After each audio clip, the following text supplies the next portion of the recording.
Before pyramids became ruins, before names were carved to be remembered, there was a presence that did not rule, only watched. Not a king, not a judge, but a guardian of thresholds.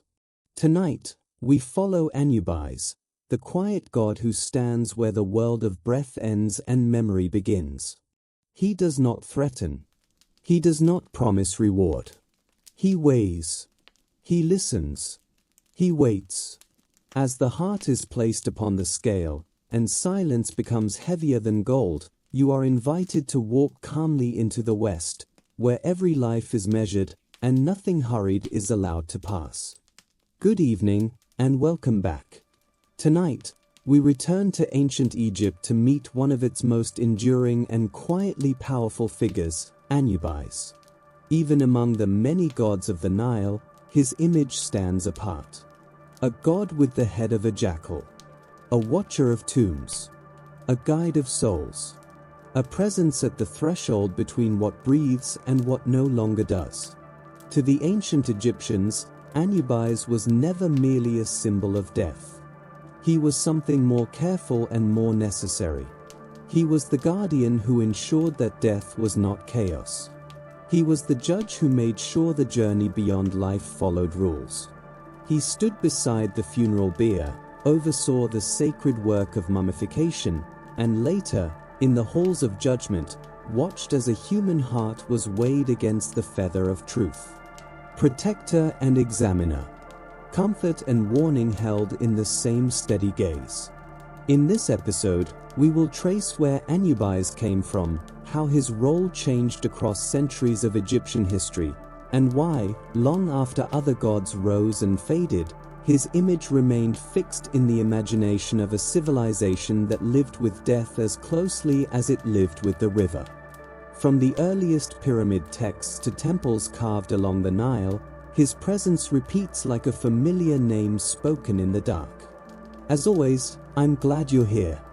Whether you're listening to learn, to rest, or to drift slowly towards sleep, you're welcome.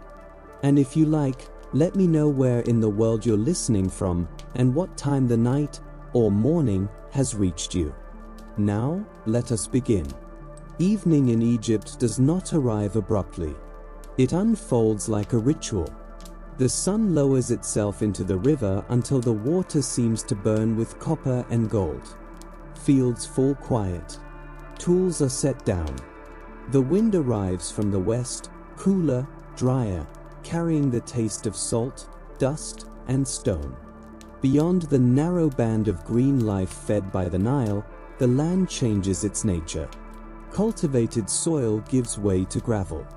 Gravel gives way to sand. And the sand stretches outward like a pale sea, rolling toward broken hills and empty horizons. This borderland, neither fully alive nor entirely dead, was where the Egyptians placed their tombs. The living belonged to the east, where the sun rose. The dead were entrusted to the west, where it disappeared. There were no walls out there, no firm boundaries, only wind, stone, and time. And there were jackals. They appeared at dusk, when the sun was low and the first stars were waking. Lean, long-legged, moving with an easy confidence. Sometimes alone, sometimes in pairs, sometimes in small, quiet bands. They followed the edges of fields and paths, trotting along familiar routes, circling graves with patient curiosity. The early Egyptians feared them. They feared the yellow eyes that caught the last light and reflected it back. They feared the way the animals returned night after night, learning the land better than any human ever could. The desert taught a hard lesson early. A shallow grave was no grave at all. Sand can preserve, but it can also betray. Wind shifts. Dunes move. What is hidden today may be uncovered tomorrow. In the earliest days, the dead were laid directly into the earth. A body placed in the sand. A few jars. A wooden headrest. A bead or two for the journey ahead. The desert itself did the work of preservation. Heat and dry air drew moisture from flesh, leaving behind a leathery form with hair intact, teeth still visible, a face strangely familiar. The first mummies were not planned. They were accidents of climate. Proof that the land itself could hold a body in a state between presence and absence. But nature was not gentle. A jackal could open a grave with a few patient scrapes of the paw. What preserved could also expose. In the morning, families might find disturbed linen, a limb drawn into the light, the dignity of the dead violated. It was both an outrage and a warning. And so the people did what they always did when faced with a force they could not defeat. They gave it a god. In Egypt, there was an old understanding: to master a thing, you name it. To protect yourself from it, you turn it into something that listens. Jackals knew the borderlands. They lived where fields ended and desert began, where life faded into silence. So the Egyptians imagined a jackal who was not a scavenger, but a sentinel. Not a thief of bodies, but their defender. They said there was one among the jackals who judged instead of devoured. One who stood watch upon the heights above the necropolis. One who saw trespassers in the lightless hours and did not forget them. They gave this figure titles, colors, symbols, authority. They called him foremost of the Westerners, Lord of the Sacred Land. And they named him with an ancient sound, Inpu, Ainu, rendered later as Anubis. Before pyramids rose, before Osiris ruled the realm of the dead, there were only low markers in the gravel and lines of stones pointing west. Mud brick mastabas pressed into the earth. Floors packed with crushed limestone. The smell of natron and resin lingering in the air. Priests performed gestures learned long before they were written down, tracing signs of protection with steady hands. And in the shared imagination of mourners, a black jackal crouched above the tomb entrance. Perfectly still. Ears forward. Eyes open. So calm it could be mistaken for stone, until it turned its head. Black was not merely the color of night. In Egypt, black was the color of renewal. It was the color of the fertile silt left behind by the flood. The color of soil that made grain rise season after season. To paint a god black was to speak of rebirth. To paint a jackal black was to declare that even death carried the seed of life within it. Artisans of the early dynasties understood this language. They carved sleek jackals atop shrines and chests that held oils and bandages. They painted him on sleds that carried the dead. Sometimes he appeared fully animal, paws folded beneath him. Sometimes with a human body and a canine head, hands resting calmly on the edge of a coffin. The message was always the same: here is the watcher. Here is the one who does not sleep. There was another reason his presence mattered. Tomb robbery was no myth. It was as old as burial itself. Men with quiet feet and practiced hands followed funerals and returned when grief had passed. They knew weak seals and loose stones. Against such threats, a god at the doorway mattered. A carved jackal was a warning as much as a comfort. The grave was watched, not just by the living, but by something older and less forgiving. Anubis titles grew from this world of practical fear and careful hope. He who is upon his mountain spoke to the cliffs rising behind the cemeteries, where one could see an entire procession move across the plain, chants, tears, oxen straining against ropes. Lord of the Sacred Land spoke to the desert itself, land set apart from plow and harvest, governed by different rules. In villages facing the west, devotion to the jackal god became ordinary. A loaf left near a boundary stone. A small painted symbol on a household pot. A quiet prayer whispered at dusk. Children saw the real jackals on the ridge and fell silent without knowing why. When a body was carried out, the procession paused at the threshold. The guardian was named first and last. Walk ahead of us. Guard the body. Guard the seals. Stand by when the jar is closed. Stand by when the mouth is opened in the rites to come. The wind still moved the sand.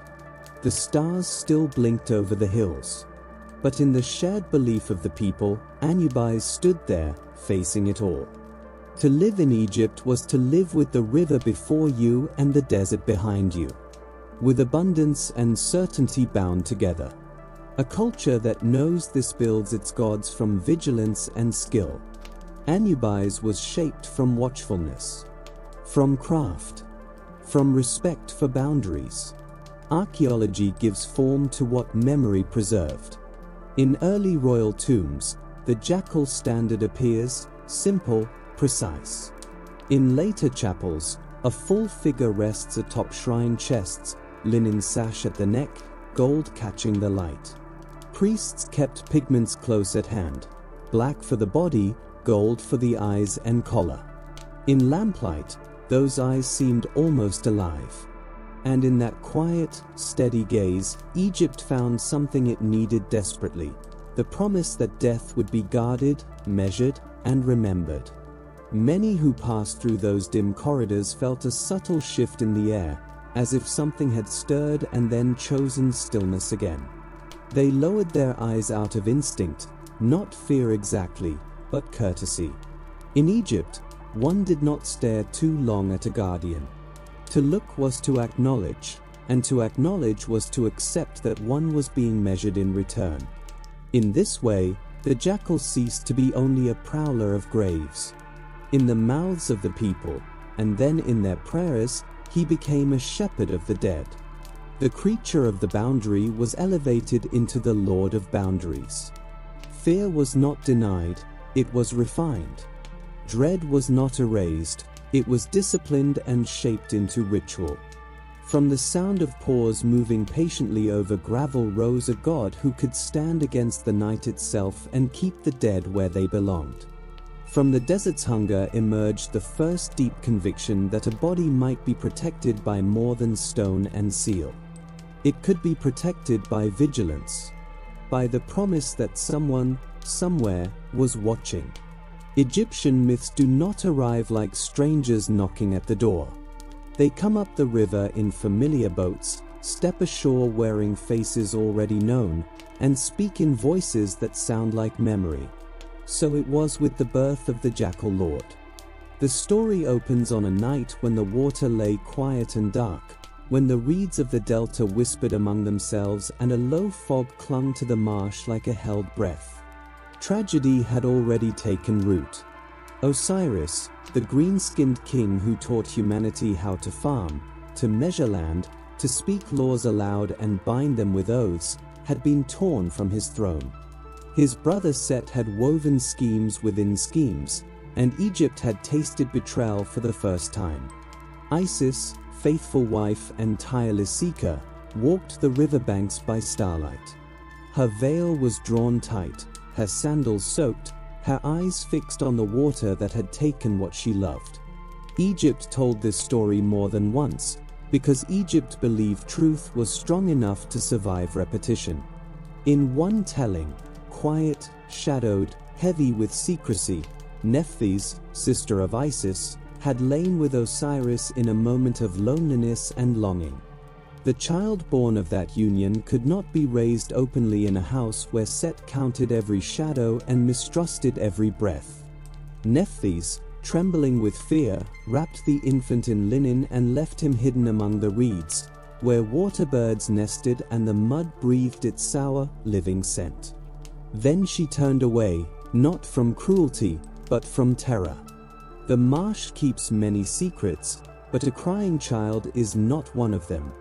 Isis heard the sound and followed it into the maze of reeds. Some say a jackal appeared ahead of her, keeping to the narrow paths and glancing back as if to be sure she followed. Others say the wind itself parted the reeds, like unseen hands drawing back a curtain. However it happened, she found the child lying in a cradle of rushes, cold, hungry, furious at a world that had already abandoned him. Isis was a mother even when she had no child at her breast. She lifted the infant, pressed his head against her, and sang in the language that bends reality. She knew at once whose son he was. Blood speaks more clearly than whispers ever could. The child's eyes held a gravity far beyond his days. There was already a scent about him, resin, smoke, cold stone, that did not belong to infants. She wrapped him more tightly and carried him to shelter beneath the palms. She summoned no servants. She trusted the night, and she trusted the creatures that walk with the night. The jackals watched from a respectful distance, neither advancing nor retreating. Isis shared a crust of bread with them and spoke a promise that would echo through ages. "Guard this child," she said, "and I will remember your kind forever." They sat as still as centuries and listened. Morning came copper bright. Isis washed the boy in river water and traced protective signs across his brow. She knew Set would search once rumors reached him, that a child had cried where no child should exist. She knew what fate awaited the boy if he were found. So she moved carefully, by day as a beggar, by night as a queen. She hid the child in reed huts of kind women, fed him goat's milk and river fish, and gave him a secret name so misfortune would not know how to summon him. It was said that when she sang, the child did not cry. And when she fell silent, he made a soft sound, low and unfamiliar, like the distant call of a jackal. When that sound rose, the animals of the marsh lifted their heads and listened. In time, Isis brought the boy to the house of Memphis. No Egyptian story forgets balance. Memphis had erred, but blood remembers blood. When Isis placed the child in her sister's arms, no words were spoken. A long history passed between them in a single look. Memphis swore by the black earth and the flood, by the throne of their father, that the child would never be handed to Set. Isis claimed the boy as her own. She would raise him. She would teach him the arts required of a god who belongs to the borderlands. They called him Inpu in the old tongue, Anu in the common speech, Anubis when Greek mouths tried to shape the sound. He grew as boys grow in stories, swift, watchful, and quiet. He learned to read the ground as if it were a text. A single glance told him the difference between the track of a fox and that of a dog. He could smell rain before it fell, in the weight of the evening air. He followed Isis into chapels and learned the words that make doors yield and tools obey. He learned patience, silence, and the discipline of exact work. When he sat still, he could vanish into shadow even in a painted room. When he walked a little ahead and a little to the side, as guardians do. Other myths layered themselves over this one, as they always did. Some priests called him the son of Ra, the sun god himself taking jackal form to patrol the necropolis at night. Others said Set fathered him, and that Anubis turned against the house of his sire, choosing law and rightful order instead.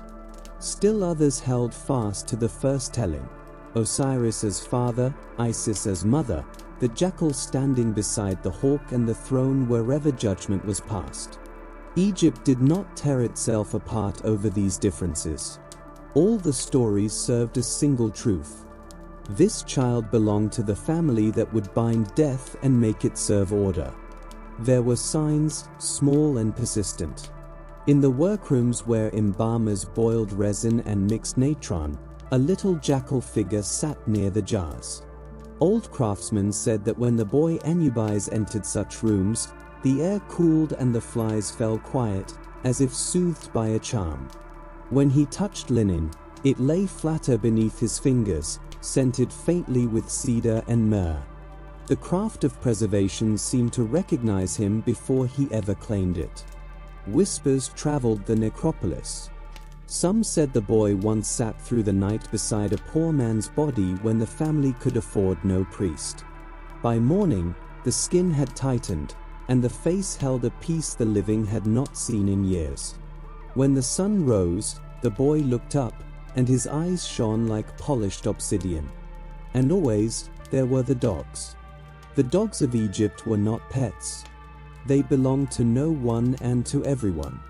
They slept in courtyards, followed carts, and gathered where work was done. They guarded the boy as if summoned by royal decree. When he went to market, 2 moved ahead and 2 behind. When he slept, 1 lay at the door, and an old scarred dog with a torn ear slept at his feet. Strangers found themselves watched, not with threat, but with reminder. People noticed. They whispered that the child of the marsh had a pact with the 4-legged guardians, a pact that would endure as long as humans buried their dead and feared the dark. There is no birth record. Only temple scenes, painted walls, and habits of language that survived every dynasty. Yet not long after Egypt first stood under a single crown, inscriptions began to give weight to the jackal god. First dynasty carvers cut his image above offering lists. Second dynasty priests invoked the foremost of the Westerners when sealing royal tombs. Thus a foundling of reeds and secrecy entered the pantheon, not through conquest, but through watchfulness. Isis raised him carefully, as any mother would. She taught him law, precision, and restraint. Measure twice, cut once. Lay the blade flat when not in use. She gave him a place beside Osiris even before Osiris returned to his throne. And when she later searched for the scattered body and the broken story of her husband, it was this boy who stood at the threshold, silent, alert, holding the door against every careless noise and every curious hand. That moment still lies ahead, but its outline is already visible here, like a shape emerging through mist. The god who was born in secrecy and raised under the careful eye of Isis will one day know precisely how to handle the first corpse of a god. He will know how to turn loss into method, and grief into a practice that human hands can learn and repeat.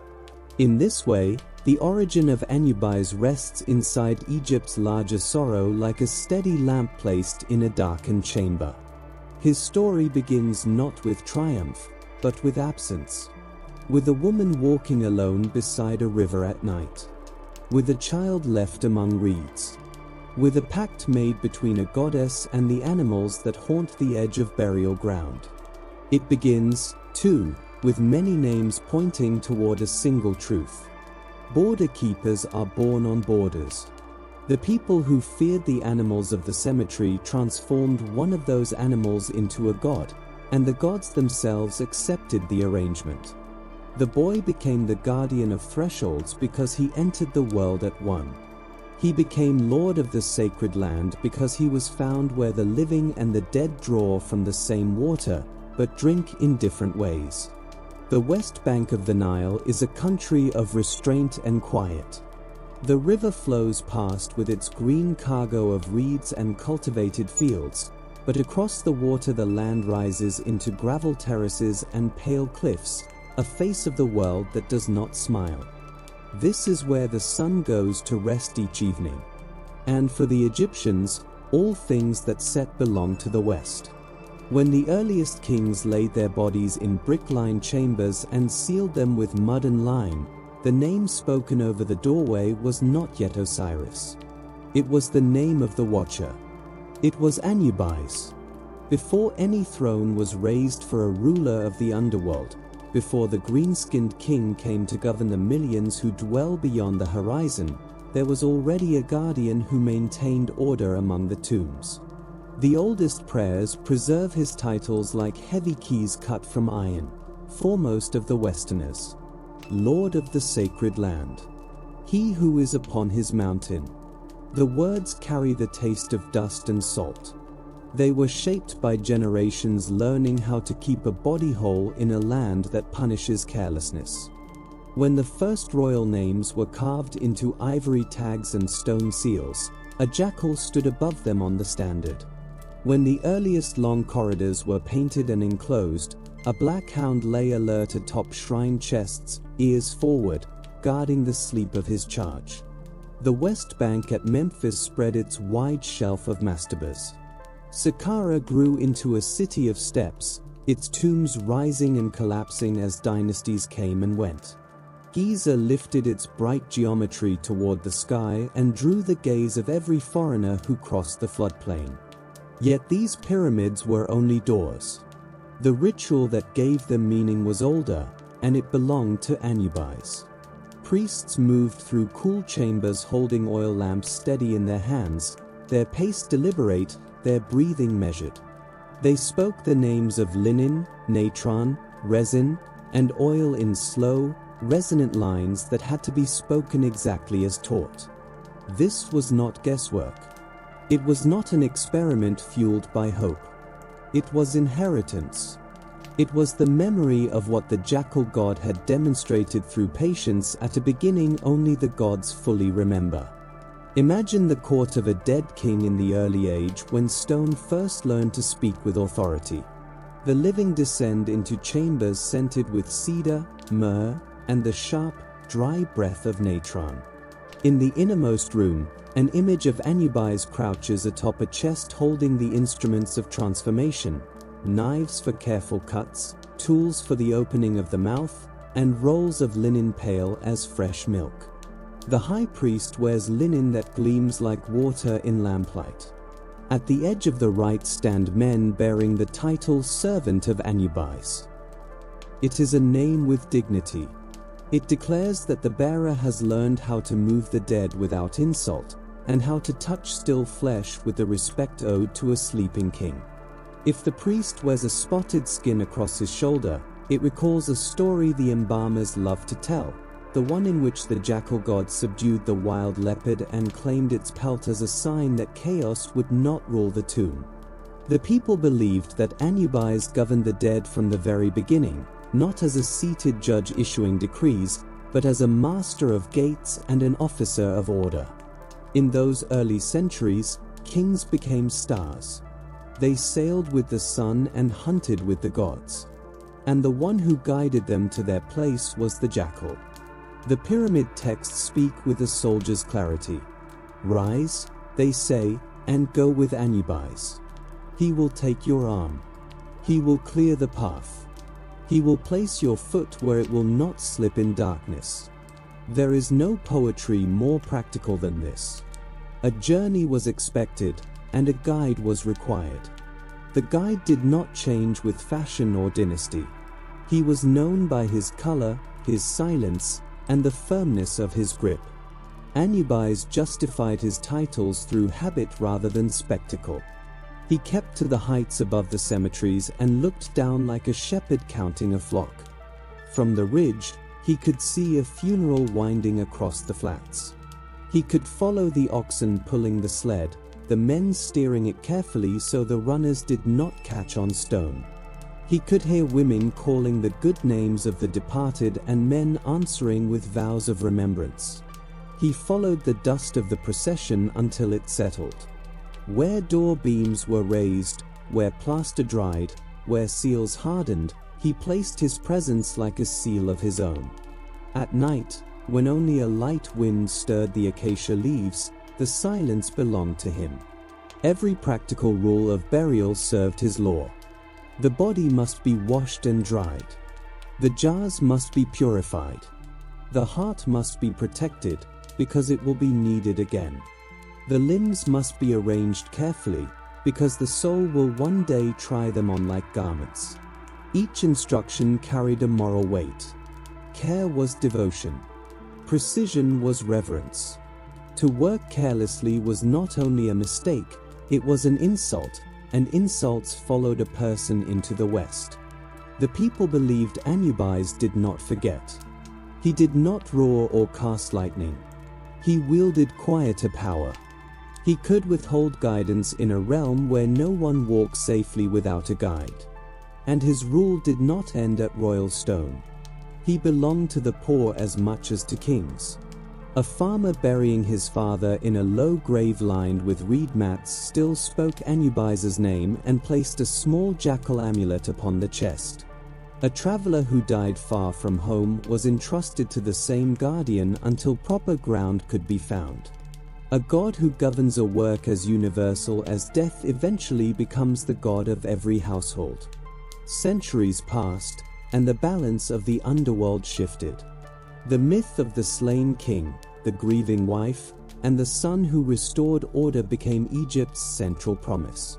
Osiris rose and ruled as king among the Westerners, presiding over judgment halls and fields of reeds where the justified labored without pain. But the rise of a king did not make the gatekeeper obsolete. Authority requires officers. Order requires guardians. Anubis did not lose honor when Osiris gained a throne. He gained definition. He became the sworn servant of the order he had helped to create, carrying ancient authority with the humility of one who understands the work better than anyone alive or dead. Letters to the dead, prayers whispered through pipes sunk into burial chambers, all begin the same way. Anubis, look to this place. Be upon your mountain. Guard the door. Guard the jars. Guard the seals. The words never grew old, because fear never does. The West promises peace, but humans must hear that promise again and again. Anubis did not announce himself with thunder. He chose the quiet method. He stood by the door. He watched. And in that patient vigilance, his names gathered around him like small lamps, lighting the threshold where all journeys must pass. This is a desert set aside from plough and market, a land withdrawn from the noise of trade and the turning of seasons. Here, the sand is mixed with ashes and old prayers, pressed down by centuries of footsteps that came only to mourn. This is sacred ground, where the dead are spoken to by name and gently instructed to rest. Above the necropolis rise limestone cliffs, pale, weathered, and scarred by time.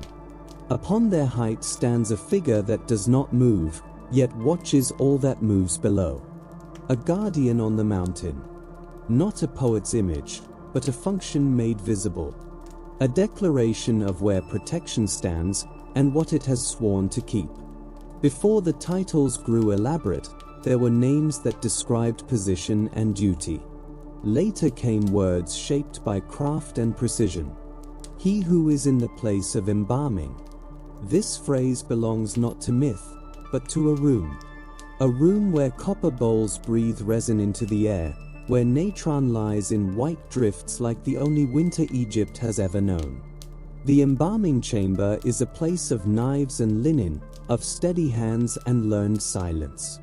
It is not merely a workshop, it is a school, and it is a shrine. Anubis belongs to that room. He is its master and its measure. He teaches the order of each act, knowing when the blade must cut and when it must rest, silent, upon the stone. Among his titles are those earned at the threshold of the next world. Master of secrets. Counter of hearts. In Egypt, secrets are not gossip. They are the hidden names, the exact words, the remembered rites that must be spoken without error. A single mistake can bend the path away from light and into confusion. To count hearts is not to tally a crowd. It is to weigh the core of a person against the law that keeps the universe from unraveling. His oldest name survives like a bead of bone threaded through the ages. Inpu, whispered by priests. Anu, sung in ritual. Anubis, written by Greek hands copying an older truth. A name changes with the lips that shape it, but the god it reaches remains unchanged. In writing, scribes set his sign clearly. A jackal upon a standard, the signs of a shrine placed beneath. On funerary chests, the animal reclines with paws extended, tail folded close. The eyes are long and watchful. The ears rise like paired blades. Artisans painted him black and gilded the collar and cushion rim. This color is not chosen for darkness alone. Black is the fertile mud left by the flood. Black is the skin of a body preserved with care. Black is night when it protects rather than threatens. Anubis wears black as a promise. Decay will be managed. Death will be ordered. From darkness, renewal will come. When the god rises onto human legs, he loses nothing of the animal that formed him. He stands with the calm of a hunter who has chosen his ground. A ribbon rests at his throat. In one hand, he holds the scepter, authority against chaos. In the other, the Ankh, life extended beyond measure. Artists often place him beside the coffin, one hand resting upon the lid, steadying it while the family gathers breath. In temple reliefs, priests wear the jackal mask when addressing the dead directly. This is not theater.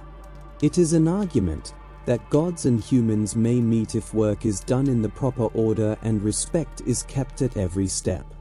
There is an older emblem, one that scholars still approach with unease. A bound, skinned animal form mounted on a pole and set within a tall jar. It appears beside the embalming bed in scenes so ancient they feel remembered rather than recorded. Its meaning belongs to the great silence of first things. But it is always near Anubis. It signals that life has been opened and must now be remade. Where the work is most serious, the fetish stands. Where purity must be guarded by deed and by word. A boundary crossed. A guardian present. Even his family follows the logic of care. In certain towns, a nut is named as his consort, a feminine reflection of the jackal guardian, watching over rites with equal vigilance. Their daughter, Kebeshet, appears as a serpent bearing water, cool refreshment for the long dryness of waiting. Priests taught that every libation poured is her gift. Thus, the craft becomes a household. Father preserves. Mother watches.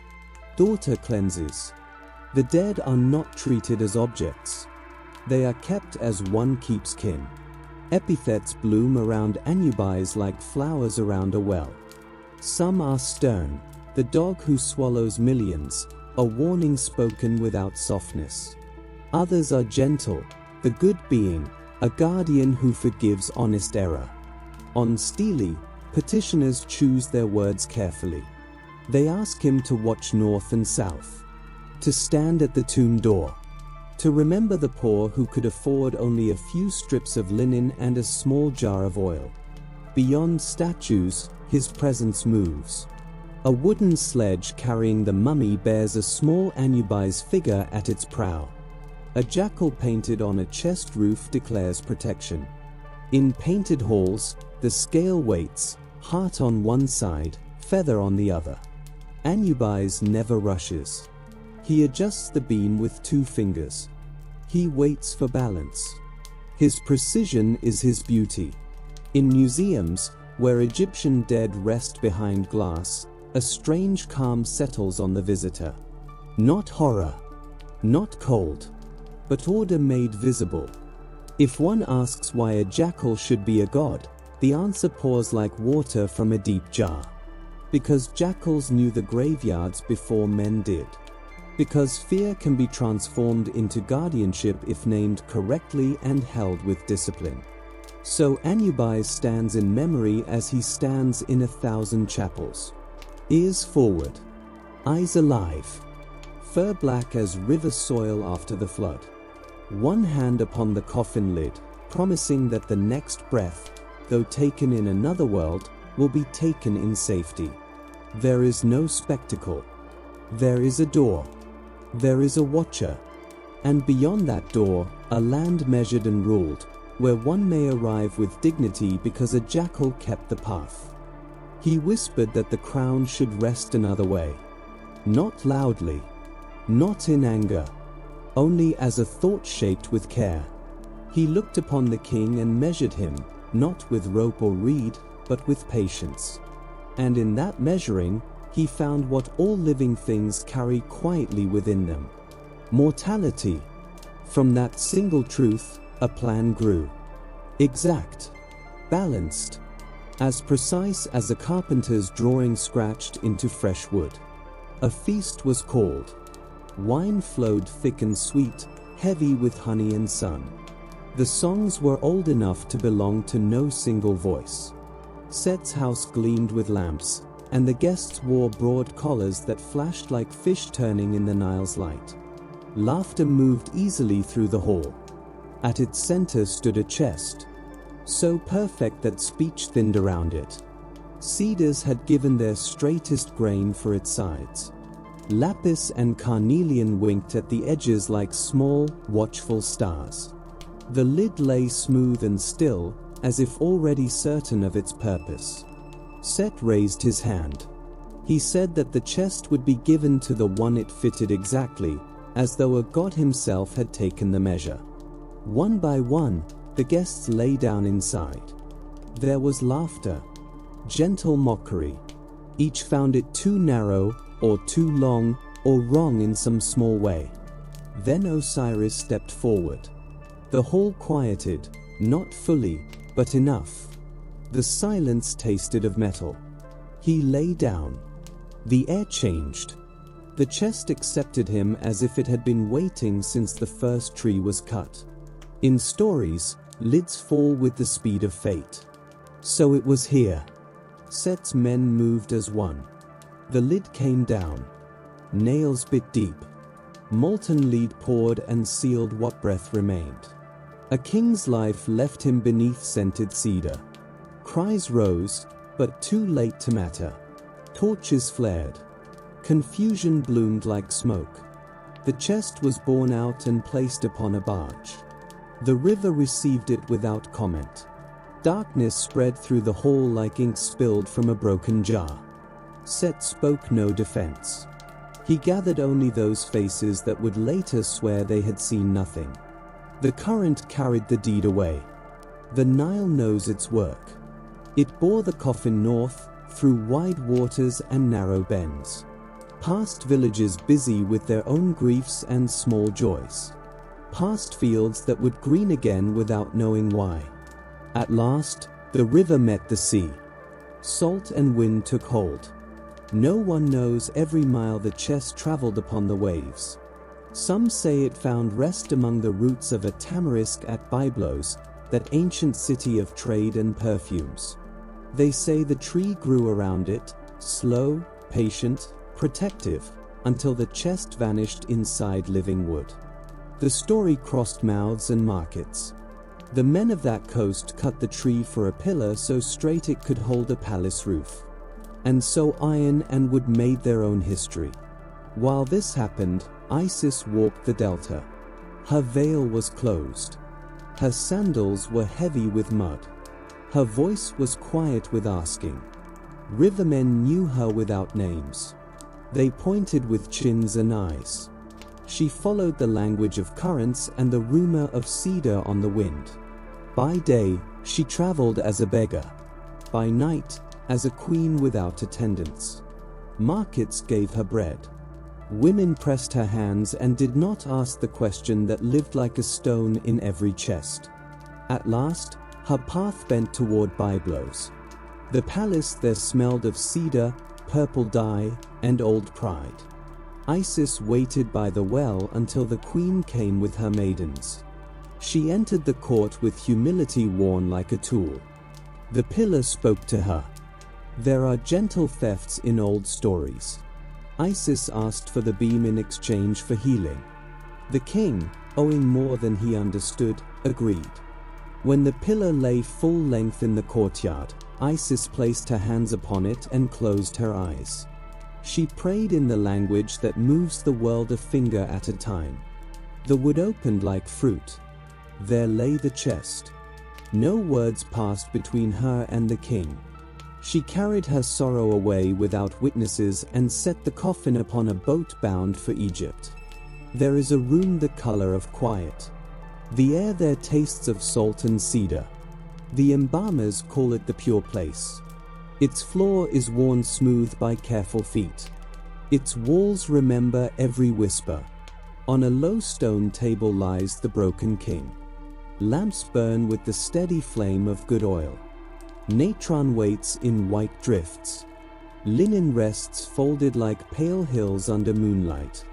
The women who gathered the pieces sit with hands in their laps. Stillness gathers like the moment before a flood. Then the order that shapes the world speaks. Let the guardian come. Let the one who knows the boundary enter. Anubis arrives without sound. He is not a storm.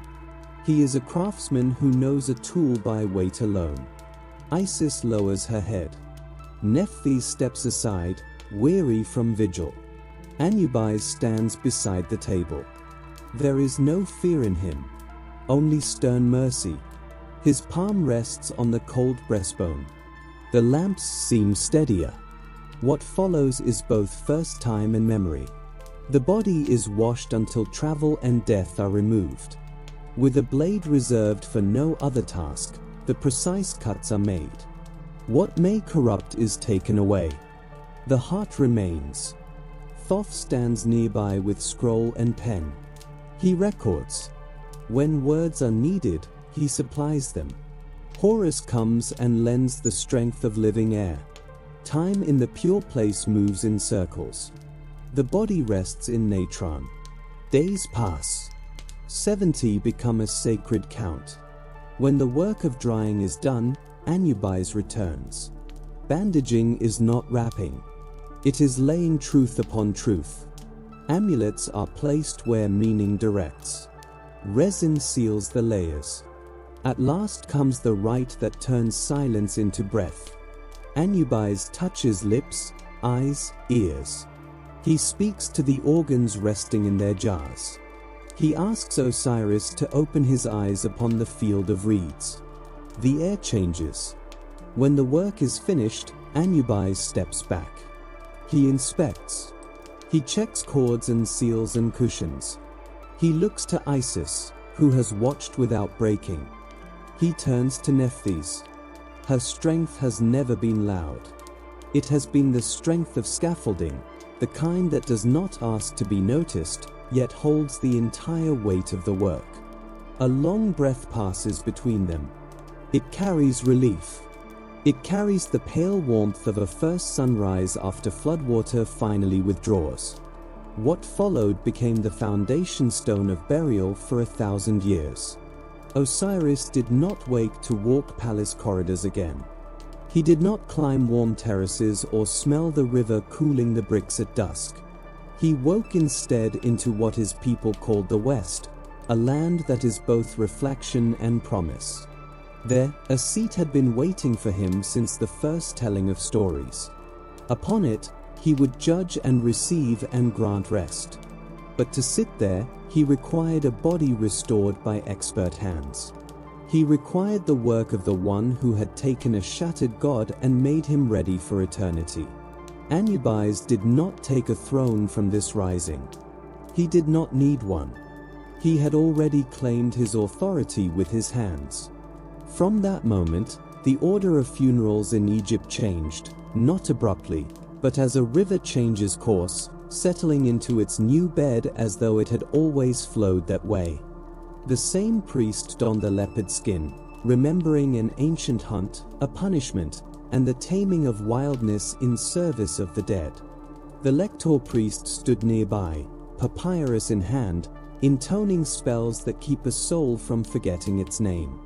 In the pure place, a man wearing a jackal mask bent over the table and truly became Anubis for that hour.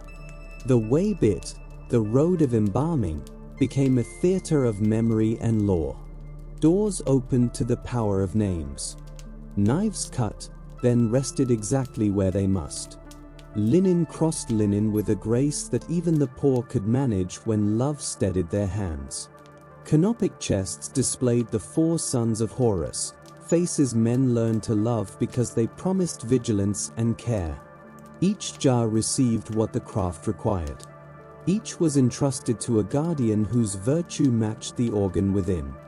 The heart remained, unjarred, central, waiting for its meeting with the scale and the feather in a hall where only truth may enter. Families learned the order by watching, by doing. Those with wealth lined chambers with painted scenes, Anubis balancing the scales, Anubis standing upon a shrine in perfect stillness. Those with little still found a way. A small jackal figurine at the head of a reed mat. 3 words spoken softly. Watch. Guard. Guide. Greatness knows when to step back. When Osiris accepted the diadem of the West, Anubis did not contest him. One who can invent a craft can also serve beneath another banner if that service preserves order. His titles shifted without losing a syllable of honor. Lord of the place of embalming, as if the phrase had always waited beside his name. He remained foremost of the Westerners, as a captain remains foremost even when a king takes the great chair. He walked the halls as marshal and chamberlain, eyes on seals and scales and doors, while Osiris heard the cases of the dead and spoke the word that justifies a soul. Isis looked upon Anubis with a love deeper than romance. Some say she named him son before the full court of the West. Some say Osiris entrusted him with the keeping of sacred organs as a sign that trust had become covenant. The myths vary in wording. They agree on the bond.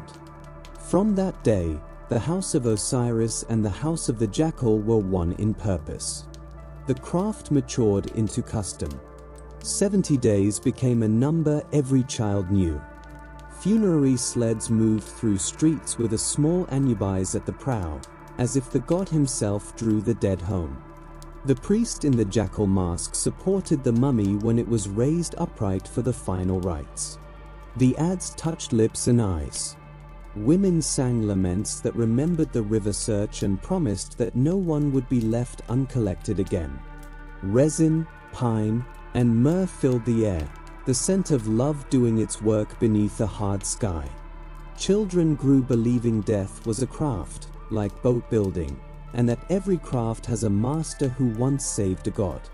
In painted halls, the story unfolds without waste. Anubis bends over the body, holding bandage like a scroll of lore.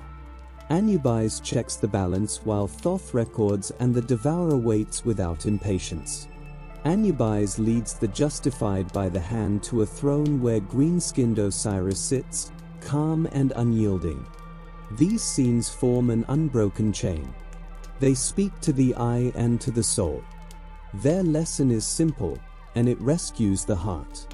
Death is not chaos when the right hands do the work.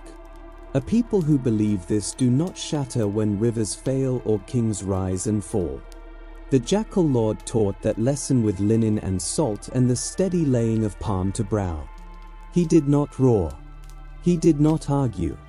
He turned a broken body into proof that the world holds together by craft and by oath. Yet even order invites challenge. There are nights in Egypt that smell of resin and fear. The pure place lay quiet. Lamps burned with the clear flame that tells a priest his oils are good and his wicks trimmed true. Osiris lay wrapped to the shoulders. The final bandages waited. Amulets rested where they would sing their silent songs. The air held that hush that comes when a great work nears completion. Then the doorcloth stirred, though no wind moved. Something colder than desert midnight crossed the threshold. Set had heard what love and craft had dared. He came masked in cunning, wearing shapes like borrowed cloaks. Some say he bore the face of Anubis himself, a jackal-headed shadow that fooled the eye for a heartbeat too long. Others say he came as a priest, voice trained, hands clean, intonations perfect. Either way, the trick lasted only a moment. He crossed the room with a thief's certainty, seized the half-finished god, and dragged him toward the dark like a fisherman hauling a net. But Egypt holds a law older than kings. No one steals a body from the care of Anubis and keeps it. The jackal lord felt the violation as a hunter feels a sudden snag in the line. He was moving before any lamp flickered. The intruder first knew pursuit by the sound of feet that made no sound at all. Set shed his disguise like a snake sheds skin and fled into the waste beyond the workshop, where broken tombs cast black teeth upon the sand and the moon thinned itself against limestone. There, he chose the form of a leopard, for speed becomes prayer in such moments. The chase tore along the spine of the necropolis, through wadis white as bone, past cairns that remembered names only the desert could still pronounce. The leopard flowed like poured shadow. Behind it came something darker, something that did not tire. Anubis closed the distance without haste, with the patience that contains no mercy. Twice the leopard turned to rake the air. Twice the jackal lord slid aside, reading the arc of the strike as he reads the arc of stars. They reached a high shelf where the cliff drops sheer. The leopard wheeled, breath hot, lips peeled back. Anubis lifted a brand, a coal set in iron, once used to seal jars in the funerary fire. 3 steps. 1 strike. The cry that tore the night felt older than language. The iron burned a rosette into hide and skin, circles blooming from sudden heat. Set saw the mark that would never fade. Rage tipped into fear as a boat rolls when a great fish takes the line. He abandoned the leopard shape and crouched as a man, all edges, no humility. Anubis moved with clean economy. A small act, at the perfect moment. He took the pelt as one takes proof of a threat ended. The hide settled over his arm, heavy with story. Set fled into the cliff shadows, where jackals do not follow unless duty commands. And duty had been satisfied. That night, the necropolis learned a new ceremony. Not one announced by trumpets or shouted across courtyards, but one carried quietly, from hand to hand, from memory to memory. The leopard skin became more than a trophy. It became an emblem of a victory deeper than any clash of gods. It meant that wildness had been taken into service. That speed and blood and hunger had been bent toward the work that keeps a body whole. From that night onward, the priest who stood closest to the dead wore the spotted hide across his shoulder when he spoke the words that open senses and calm a heart preparing for darkness. The skin hung heavy and cool. Each spot was a memory of fire. Each rosette a record of pain that taught chaos where its boundary lay. The people saw that garment and remembered the night without being told. They remembered that fear itself had once been struck and left marked. They said the jackal lord had set fire upon the back of terror. Old embalmers told the tale at chapel doorways while incense crept along the ceiling like a ghost that had learned obedience. They said that when a priest takes up the leopard skin, he takes up the courage that chased Set to the cliff's edge. They said that when the pelt brushes linen, it reminds every hand in the room that the work must be fearless and exact. If a novice trembled at the first cut, the master would trace 2 fingers across a rosette and murmur that this mark was made on a night when a god did not look away. Strength rose from such small gestures. Order fed itself on remembrance. There were other tellings, none of them gentle toward Set. In one, the red god returned in the shape of a bull, thick-necked and furious, all force and pride, charging through narrow stone where strength had no room to boast. Anubis met him there and stripped from him the very arrogance of generation. The desert swallowed the roar and returned only a low moan that lifted birds screaming from their roosts. In another telling, Set came as smoke, a drifting cleverness that thought itself untouchable. He was pressed into a vessel, sealed, and burned until only a smear of ash remained.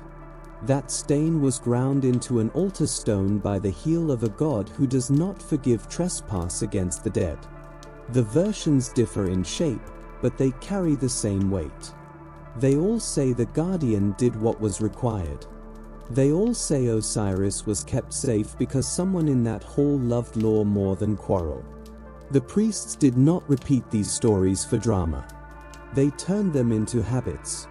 Before a body entered the pure place, the threshold was touched with coal from a brazier.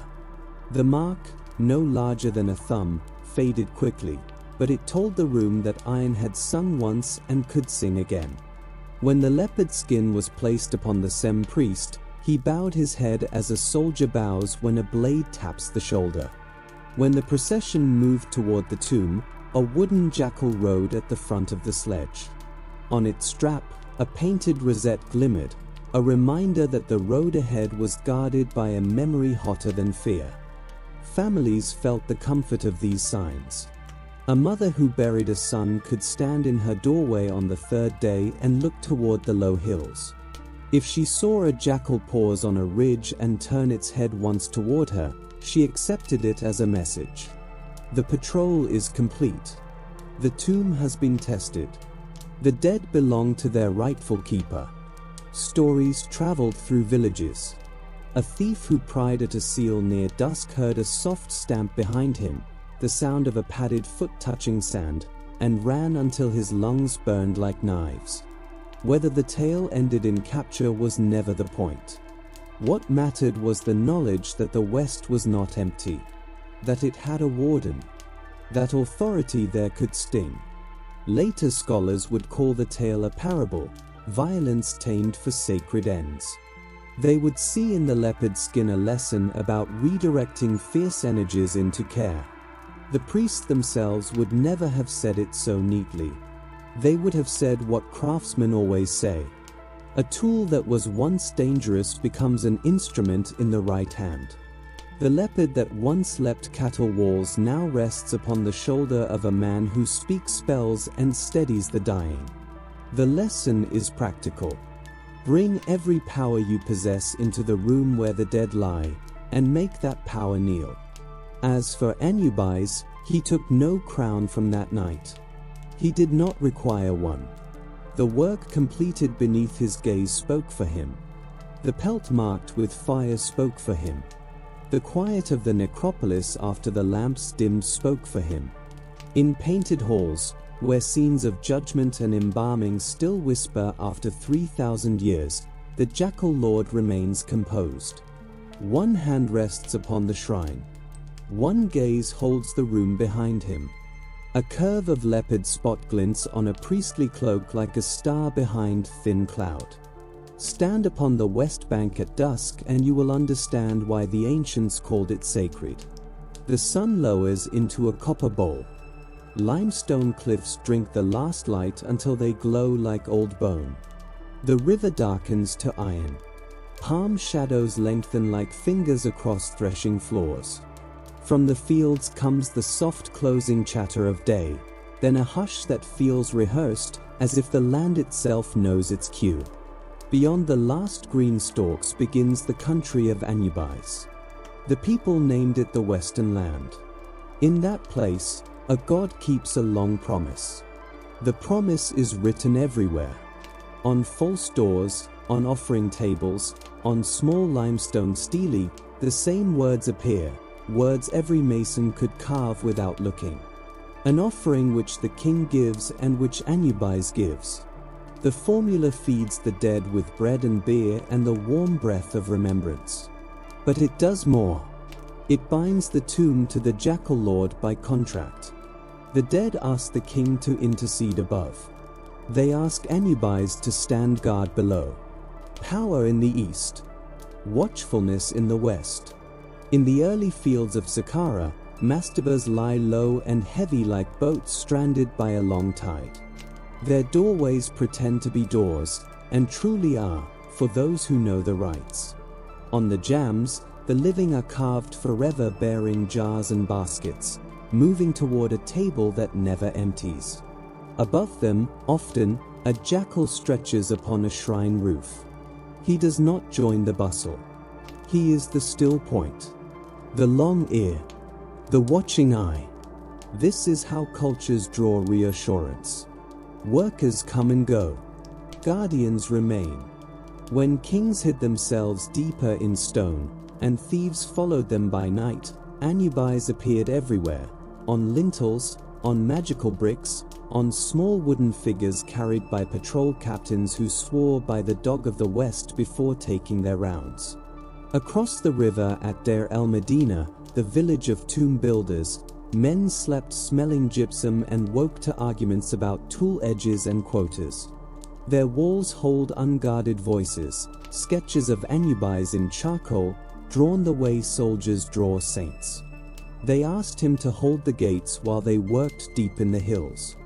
They asked him to be kind when their own small tombs were sealed. For men who build corridors for others know how fragile a door can be. Among their ostraca are notes that scold a co-worker for missing a shift, and notes that promise offerings to Anubis if a job ends without accident. A god who guards is a god who receives promises. Law joined hands with liturgy. Papyri from darker ages record trials of tomb thieves, breaking seals, snapping ushapti, lying before gods. In the charges, one line always sharpens. They swore falsely by Anubis. The scribe writes the name larger there. He wants to be seen by the jackal who does not forget what is spoken at a threshold. In sentences that condemn men to quarries and salt pits, the judges speak with the hope that is never written outright. They hope that the one who keeps the West is listening. They hope that justice, however imperfectly attempted by human hands, will be seen. At tomb doors, curses coil in ink like patient snakes. May the jackal who dwells upon his mountain tear the throat of any who enter with wicked intent. May the Lord of the sacred land cut the feet from those who cross the threshold unbidden. These are not tantrums of frightened minds. They are not superstition muttering in the dark. They are law, spoken in the language fear understands. They are the effort of the weak to place the strong at their gate. A guardian god, in Egypt, is as much a legal instrument as a spiritual one. If a village believes that a thief has more to fear than a human patrol with a torch and a stick, the night grows quieter. In later centuries, royal burials sank deeper into secrecy, hidden behind false corridors and collapsing shafts. But the old signs followed them down. On the great shrines of gilded wood, nested one inside another like rooms inside memory, a jackal stands watch upon a sloping roof. He is often small in scale, yet the eye finds him first. There is a famous shrine whose cords have not been untied in 3,000 years. Upon it, the jackal is black as the night he guards, lacquered smooth, lean, his eyes inlaid with a fire that does not hurry. His forepaws hang casually over the edge. That ease only sharpens the authority. He looks the way a sentry looks at dawn when nothing has happened on his watch, and that silence is his triumph. Families echoed royal custom in smaller ways. A modest grave might bear a stela bought from a market carver who knew, with a few sure strokes, how to place a jackal above an offering table. A clay figurine might ride the funerary sledge like a ship's figurehead. At the threshold, a smear of resin marked the lintel, a sign that the house of the dead had been sealed in the sight of the one who invented seals. The prayers change little across wealth and time. Come, foremost of the Westerners, turn your face toward me. Let no stranger disturb my rest. Let my name be spoken in your hearing when my children pour beer and set bread. There are nights when movement crosses the ridges, and even the modern guard pauses, his flashlight lowered. A shape, not quite dog, not quite shadow, halts upon a crest and looks down. Something ancient stirs in the chest then, like a memory learned before language. The patrol is abroad. The boundary holds. The West keeps its pact. Scholars smile at such stories. They prefer ink to footprints. Yet men who live their lives among tombs learn a careful habit. When the wind slides thin and cold from the cliffs at dusk, they greet the hills as if someone is listening. Courtesy costs nothing when offered to the watch. The title foremost of the Westerners has a dignity that does not fray. The West is more than a direction. It is a doctrine, a country of the heart. To be foremost there is to walk a line between love and dread. The guardian is loved because he makes rest possible. He is feared because he stands for a rule that grief cannot bend. The black jackal on a roof beam looks down with a gaze unchanged when a king passes, and unchanged when a potter is carried by his cousins. Scale does not alter duty. That is why the name traveled far. That is why it endured. A god who guards without boasting is a comfort that survives dynasties. So the West remains a place with a keeper. The fields end. The white paths begin. And at that line a quiet figure waits. He is not demanding. He asks only this of the living. Seal the door. Bring a jar and a loaf and a name. Speak the formula. Keep the memory breathing. He will do the rest. He will pace the ridges. He will test the door's breath. He will watch through heat, through cold, through centuries that exhaust men. Thus the pact between Egypt and its dead holds. The river rises. The river falls. Kings come. Kings go. The jackal does not leave his post.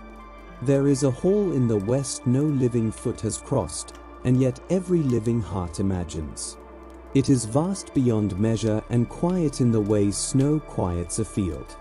Columns rise like oars of a boat that never reaches shore. The floor is polished dark, holding reflections like still water. Torches burn without smoke there. Their flames stand straight, as if afraid to lean. This is the hall of two truths. Here the dead are measured. And here Anubis works with a care older than stone. The newly dead arrive with the dust of life still clinging to their feet. They step from corridors where painted fields glow green with promise. Some come robed and plumed, bearing the memory of crowns.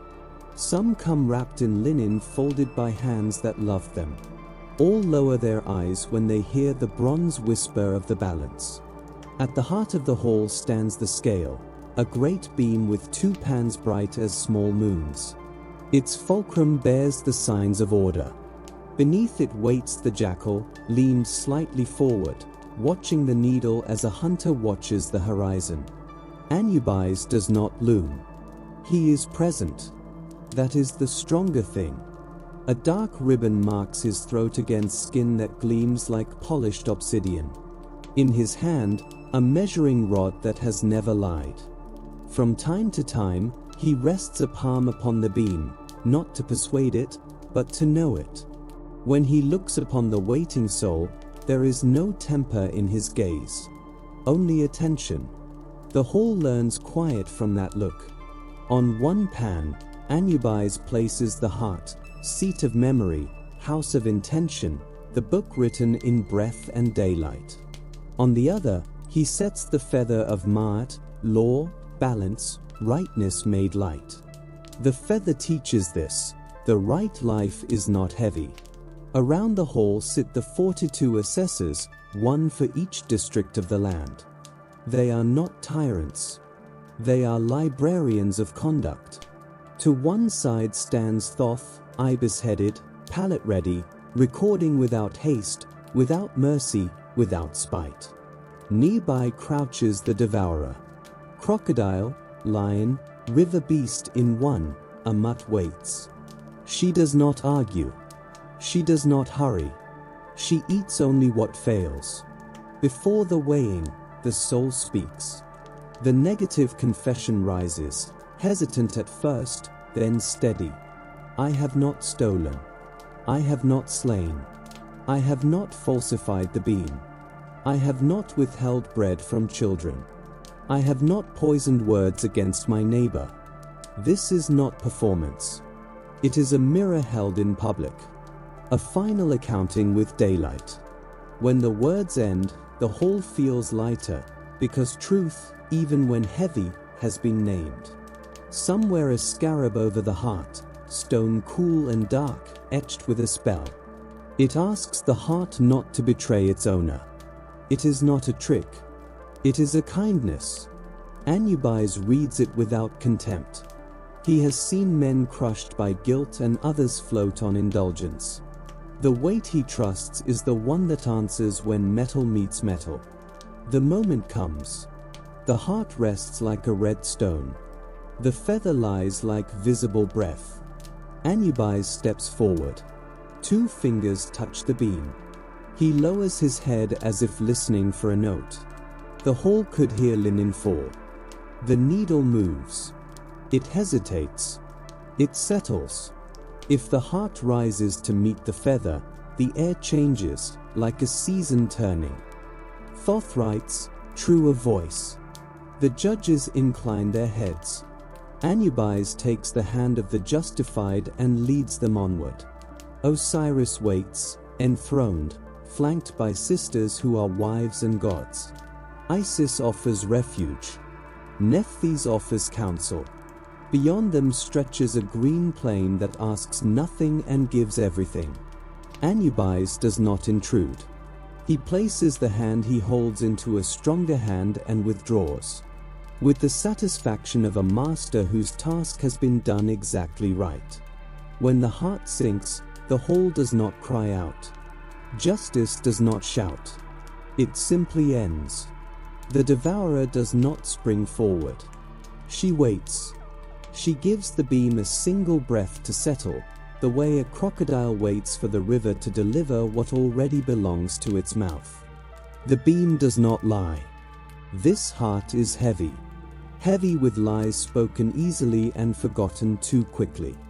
Heavy with neighbors injured by small cruelties. Heavy with oaths broken when keeping them became inconvenient. Heavy with a false stone hidden in a market scale. Heavy with a door closed to a hungry widow. Heavy with a day wasted when a brother stood in need. Anubis does not growl. He does not accuse. He does not explain.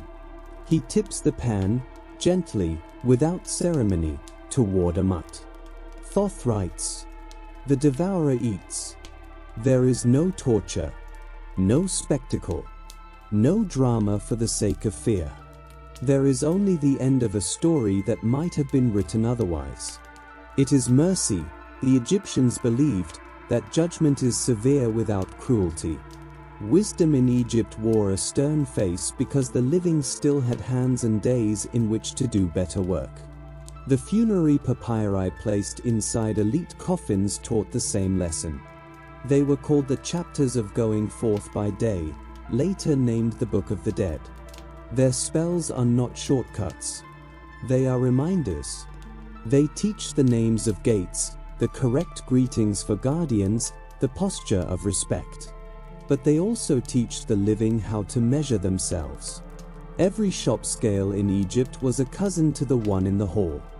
Every honest trader rehearsed for his own weighing each time he watched the beam and waited for it to settle true. That is why the scene of the weighing was painted again and again across centuries. Artists in cities long erased by sand knew the composition by heart.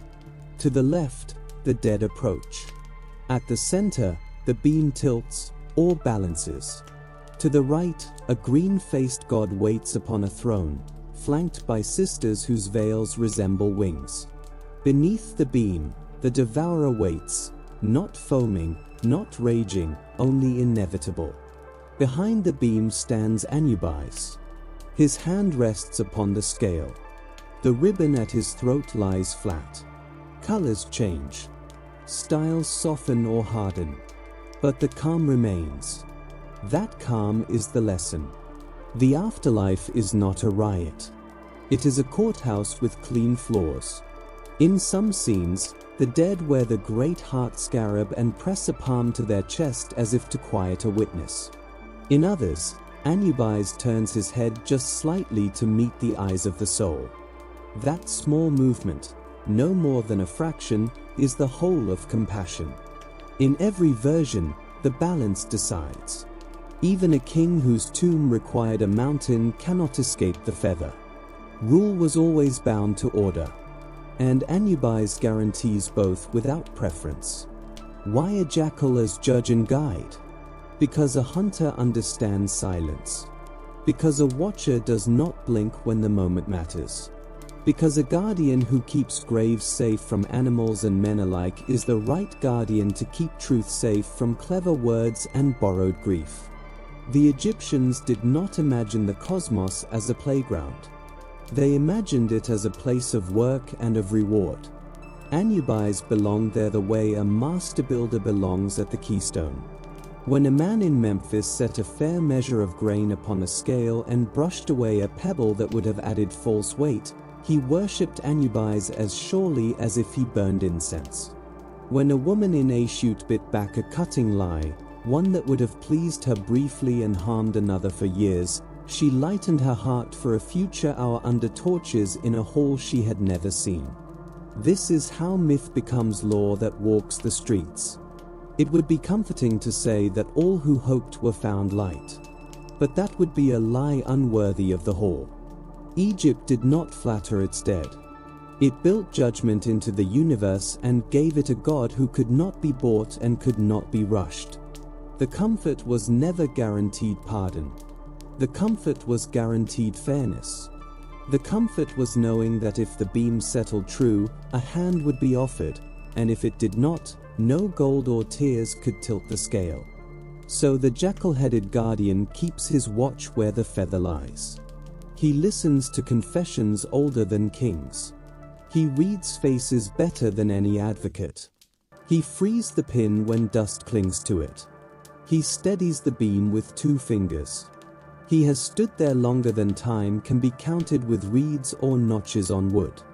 He will stand there as long as men die and hope to walk in green fields again. Justice in Egypt was not a scroll. It was not a throne. It was a balance on a table and a God who refused to look away. After judgment in the Hall of Two Truths, the idea returned with the mourners and with men who kept ledgers. It crossed the river in quiet boats. It entered streets and markets without trumpet or decree. The face it wore was Anubis. Not thunder, not fire. Justice that watches. Justice that measures.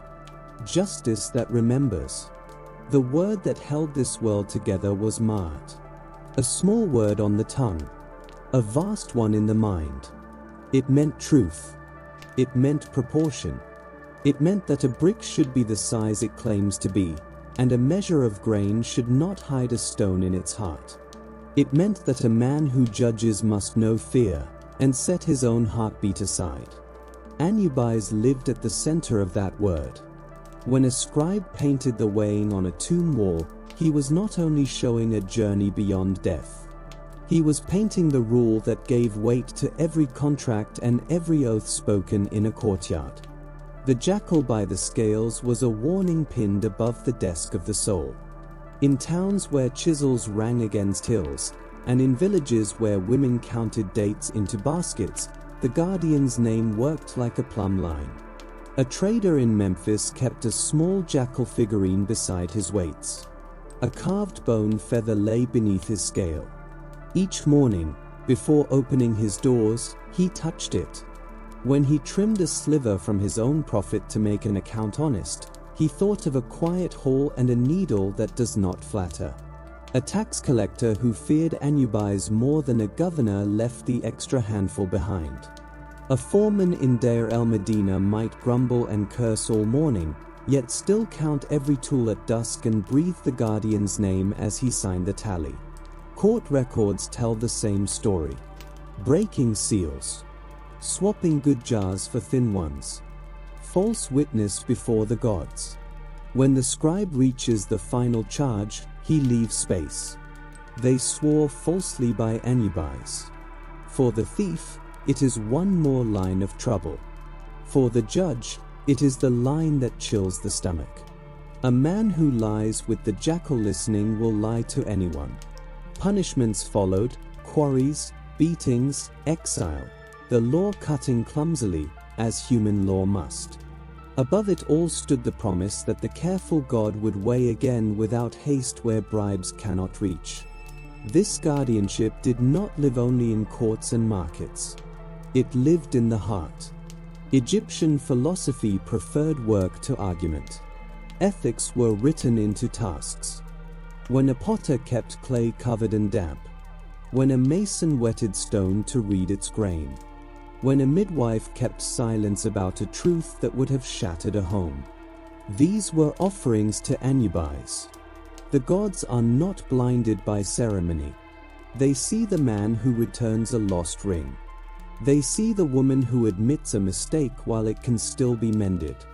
They see the apprentice who slips an extra fig into a widow's measure because her hands shook while counting. A heart grows light through such small acts, like linen laid strip by strip until a body is whole. Priests taught this patiently, longer than dynasties lasted. In chapels scented with oil and rushlight, they lifted small images and reminded the living that the judge of the scales has a long memory. Children learn the names of the assessors, not to frighten them, but to map the conscience. Apprentices in the embalming house were told that hands doing holy work must be clean even when no one watches. They said, "The God who guards the tomb also guards the truth." And a boy raised on those lessons could look up at a jackal carved on a lintel and feel the same calm he felt when a good master stood in a workshop doorway and watched in silence. The presence of a careful witness has a quiet effect on the human spine. People stand straighter without being told to do so. That idea did not remain inside Egypt's borders. Greeks arrived laughing in the morning, laughing at animal heads perched on divine shoulders, and by noon they were leaving offerings with serious faces. Even they felt it, the sober comfort of a measure that no clever advocate could argue away. In their schools they swore oaths by a confusion of powers, by winds, by rivers, by luck. But in conversation, when they wished a truth to carry real weight, they began to say, "By the dog of Egypt." They meant Anubis, even when their tongues could not hold the old name properly. Island traders carried home small bronze jackals and set them above private ledgers. Roman writers record processions where a black-faced guardian walked among masks and music, and for once, the crowd lowered its voice. Nothing quietens a festival like the thought of judgment that is exact and fair. The papyri we call the chapters of going forth by day were manuals for the dead, pocket maps of the underworld, guides to the words that open gates. But they were also civic books. The pages where Anubis stands at the scale trained the living in habits that kept storehouses honest and quarries safer than they might otherwise have been. In the negative confession, a man says, "I have not withheld milk from the mouths of children. I have not fouled the river with waste. I have not taken the hides of the temple herd for my own sandals." These are acts of this side of the river. And yet the God of the other side examines them closely. There is an image I have seen again and again in quiet rooms. Anubis bends toward the scale. His fingers rest on the beam. Behind him, a scribe writes before the decision is even made. A soul waits and tries not to swallow too loudly. There is no panic in the faces. No cruelty. The power of the scene lies in its refusal to hurry and its refusal to be swayed by decoration. The dead wear necklaces heavy enough to tax the neck. The feather is a single plume a child could lift with 2 fingers. The God is not oversized. He is proportionate. The lesson is elegant. Justice does not need drama. Justice needs hands that know where to rest. In the marketplaces, this lesson meant a buyer could bring a small weight from home without insult. It meant a seller could correct an error aloud without shame. In the household, it meant a father who lost his temper could go to his daughter and say, "I was wrong," and mean it. In the guardhouse, it meant a captain who grew angry at a drunk did not beat him for display, but wrote the charge, set the watch, and went home to his bread. The shadow of a jackal over the door improved everyone's manners. There were those who thought they could outwit even this. They wore heart scarabs inscribed with pleas and lived like thieves with prayers resting on their chests. The god has seen this too often to be impressed. He permits such spells because even a coward may grow brave in the final hour and step to the beam without excuses. He permits them because sometimes a person has been too harsh with themselves for too long and needs mercy that speaks to a frightened conscience. But he has never permitted lies to weigh less than they weigh. The beam tells on the soul. It is better to adjust your dealings while you still breathe than to argue poetry with a device of bronze. If you wish to see his justice alive in the world of the living, go to the West Bank at evening. Watch a patrolman pause at a doorway and touch the lintel with 2 fingers as if greeting a host. He is greeting the unseen warden. Then go to the market in the morning and find the clerk whose ink is always slightly smudged because he keeps checking his sums. Ask him why he works so slowly and he will laugh softly and say that a man should not invite embarrassment in the next world over a few grains of barley. Look at the small stela where a family spent a month of spare hours to hire a carver. An offering which the king gives and which Anubis gives. The grammar feels awkward to a modern mind. It is perfect if you have ever buried someone you love. You need both, the far power and the near guardian. Law above. Law at the door. This is why the jackal endures when other gods blur with time. He does not flatter. He does not pose. He works. He weighs. He keeps his night watch on the ridge and then comes inside to read a heart the way a craftsman reads grain. He is the god a mason respects, a widow thanks, and a judge fears just enough to sit straighter. He is the god a child understands when she places a crust of bread on a tomb ledge and whispers a promise to try to be kind tomorrow. He is the god who makes fear useful, turns it into attention, and then into peace. The place of embalming sits where the city gives way to quiet. Near the lip of the western desert, where wind carries the taste of salt and chalk.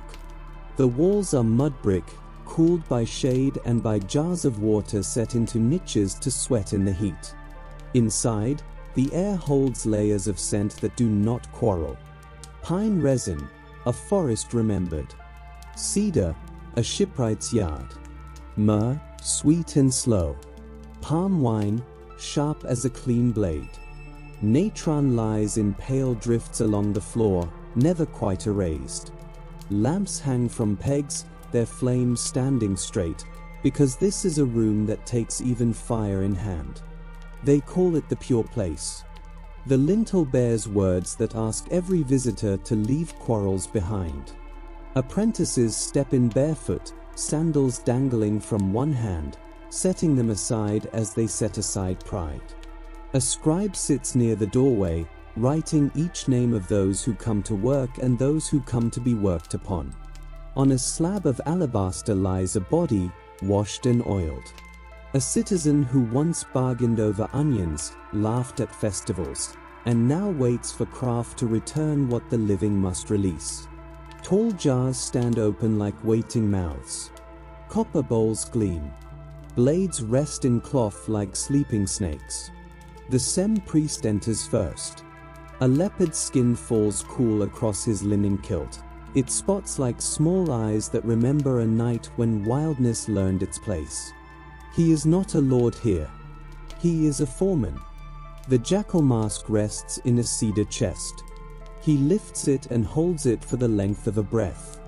When he draws it on, the room changes, the way a ship changes when the captain steps aboard. For a time, he becomes the presence of the one who taught this craft. His voice lowers. The words he speaks settle along the walls like a seal pressed into wax. Come, Lord of the sacred land. Stand by these hands. Let this work be exact. Nearby, the lector priest murmurs the chapters, not for thunder, but to count the steps. The body is washed again, water and wine carrying away the breath of the market. The chest is opened with a cut that is clean and spare. Nothing is wasted. What must come out comes out. Each organ is lifted with the care one gives a sleeping child. They are rinsed, dried, wrapped in resin-stiff linen. The jars receive them, man-faced, baboon-faced, falcon-faced, jackal-faced, their proper names spoken to settle guardians at their posts. The heart remains. It has an appointment later with a feather and a god who watches. Natron begins its long, patient work. 70 days become a number families whisper at home. The workshop breathes. Resins warm and cool. Linen is torn into strips with steady rhythm. The scribe writes. Children pass the doorway on small errands, glancing in with the grave curiosity that grows in a land where death is never a stranger. At intervals, the priests return to test the body with the craftsman's press of the finger. When the flesh refuses to yield, the next stage begins.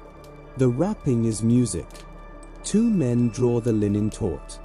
A third guides it under and over, under and over. So smooth it seems the cloth moves by its own will. Amulets enter the work like quiet guests who know where to sit. A jet pillar is placed along the spine, for steadiness, for endurance, for the simple dignity of standing upright. A scarab follows, not for cleverness, but for the courage to speak true words when the heart is tested. A knotted cord of the goddess is tied where the body is most fragile, binding the old protection of motherhood around a place that once knew fear. An eye is set to watch the road ahead, not to hunt danger, but to recognize it calmly when it arrives. Each is laid down with a prayer that fits it the way a sheath fits a blade. Nothing extra, nothing missing. Resin seals the layers and gathers the person into wholeness. Again and again, with every turn of linen, the figure becomes less a body and more a promise. For the final rite, the room gathers itself. The Sem priest steps forward with the adze that opens what grief has closed. He touches the lips, because words must go forth again. He touches the eyes, because sight must return in a garden greener than any field by the Nile. He touches the ears, because names must be heard when they are spoken in love. The lector priest names the doors, and they open like courteous hosts who have been expecting you. The jackal mask looks down at the finished face, and in that gaze there is no severity. Only the steady pride of a master who has taught his craft well. The moment is not spectacle. It is as simple as a first breath. While the sacred work continues, the world outside keeps its pace. At Memphis, the house of Anubis watches over the craft as a guild watches over a trade. Fees are posted. Contracts are spoken aloud. A family may choose rich cedar or plain native wood. They may choose a gilded face or one simply painted. They may choose a long service with many amulets, or a short service where the essentials are done well. The priests make no faces at the poor. A decent burial is a charter of faith and of public order. A small jackal on a modest chest guards as seriously as a great image on a shrine built for a prince. As long as the words are spoken and the hands are honest, the work is complete. Apprentices learn by standing close and by keeping still. One wraps and unwraps a practice limb for weeks until the corners align without thought. Another grinds natron and records weights until numbers come as quickly as breath. A third learns to cut only what must be cut, and to set the knife down flat when the work is done. Jokes live in the corners, because this is human labor, not the silence of stone statues. But when a name is spoken at the door and a family takes 3 steps in and stops, the jokes vanish as flavors vanish after a draught of strong wine. Someone loved has come to be made whole. The room knows what that means. There is a code here, never written on papyrus, yet known as surely as any law. Do not rush. Do not boast. Do not handle the dead without affection. Wash your hands after anger and before work. Speak little during the rites, and speak clearly when a word is required. Return tools to their places. Order is a second prayer. If you are tired, admit it and ask another to take your place, because pride stains bandages worse than resin stains linen. Young men learn this and carry it into other rooms of life. A nation profits whenever a guild teaches patience. On festival days, the same hands that measured resin and counted linen lift images of the jackal lord and carry them through streets that smell of bread, sweat, and river wind. Flower heads fall like small suns. Priests in spotted skins move slowly, knowing that every public step adds weight to their steps in the pure place. An old woman with no coin to spare raises both hands and says, "Only watch. The word is enough. We will do our part. You do yours." Royal embalming could fill halls with gold and tempt thieves from far provinces. But ordinary burials kept the meaning honest. A merchant with 6 donkeys and 3 good cloaks paid for resin that would hold its fragrance even in winter. A potter bargained for a painted coffin whose white ground made a virtue of simplicity. A soldier lay on the slab with scars that told a short history of borders walked too far and uprisings put down. Each came equal in nakedness. Each received the same words when the adze touched lip, eye, and ear. Here, the difference between rich and poor was ornament, never attention. The house of Anubis taught another lesson the city remembered. Work for the dead sustains the living. Carpenters, weavers, perfumers, quarrymen, scribes, jar makers, carvers of gods, singers of laments, all found their place in the chain that begins when someone stops breathing. The economy of care is a steady river. It keeps skill alive when drought thins the fields. It keeps justice present when hunger grows loud. If a thief hesitates because a black jackal might hear him, a jar of oil is spared, a craftsman eats, and the god who guards tombs also guards wages. Sometimes the workshop receives a traveler without a house, a stranger wrapped in neighborhood charity, a child who has outlived both parents and bears no clan seal. The priests do not haggle. They work in special quiet. The scribe writes a placeholder, so no name is truly lost. A small amulet is taken from a chest kept for this purpose. Katesh, the one who brings water, is invoked with extra tenderness. A libation is poured until the cup is light. In those hours, the room feels like a family the city borrows when it falls short. When at last the wrapping is finished, the painted mask set, the cords tied on the shrine chest, the workshop passes from craft to ceremony. The sledge is brought. A small jackal is fixed to its prow with a leather thong. The family stands close enough to touch, but not close enough to disturb the order. The priest lifts his mask for a moment, showing his human face, because the living must see that this work is done by men as well as by gods. Then the mask is lowered again. The procession steps into the light.